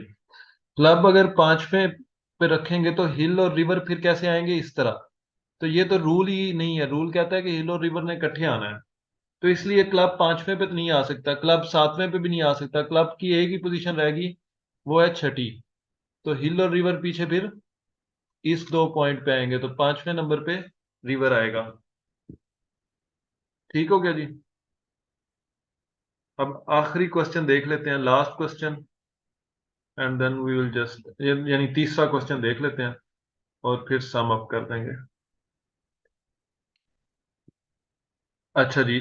तीसरा क्वेश्चन है, वो कहता है कि अगर जिशान अपना जो टूर है वो स्टार्ट ही हिल से करता है, तो बताएं कि चौथी प्लेस ऑफ इंटरेस्ट कौन सी हो सकती है? अगर उसने पहला हिल किया तो दूसरा क्या होना चाहिए जी? बताएं जल्दी। अगर पहला हिल है तो रूल्स के मुताबिक दूसरा क्या होना चाहिए? River, very good. और तीसरा क्या होना चाहिए फिर? तीसरे पे किसको आना चाहिए? फॉरेन ऑफिस, क्योंकि रूल है कि फॉरेन ऑफिस पहले तीन में होगा। अच्छा, इसका मतलब है रिवर भी गया, चौथा तो नहीं रिवर हो सकता, रिवर तो दूसरा हो गया। फॉरेन ऑफिस भी गया, फॉरेन ऑफिस तीसरा होना चाहिए। मॉस्क का आपको रूल पता है? मॉस्क कौन से नंबर पे होनी चाहिए, या पहले पे या सातवें पे? इसका मतलब है वो चौथी नहीं हो सकती। क्या क्लब चौथा हो सकता है? बताएं मुझे, क्लब का रूल क्या था? क्लब भी चौथा नहीं हो सकता। क्लब का रूल क्या था? वो 5 6 7 पे होगा। तो चार ऑप्शन जब पक्की गलत हैं, तो जो एक रह गई है तो वो बिल्कुल ठीक होगी। उस पर ज्यादा तरद्दुद करने की जरूरत नहीं है, ज्यादा सोच विचार करने की जरूरत नहीं है, क्योंकि जो चार आपने काटी हैं वो सोच के काटी हैं। तो ये 3 सवाल हो गए, आखिरी दो आपने खुद करने हैं और मुझे बता देना है कि हुए हैं कि नहीं हुए। और बाकी कोई क्वेश्चन इससे हट के है, या इसका भी है, या कुछ भी है, तो अभी आप पूछ लें। 4 मिनट हैं हमारे पास आखिरी सवालों के लिए।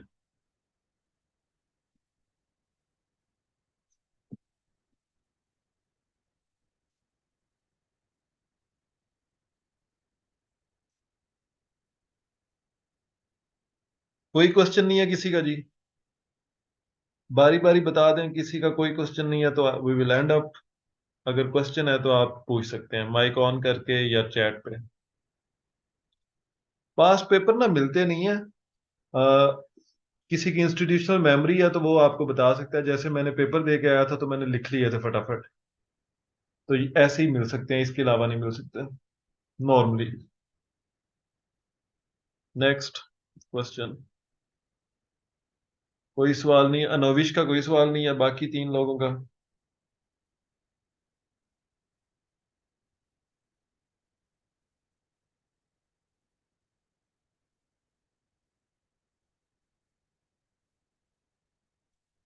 चलें जी, फिर वाइंड अप करते हैं।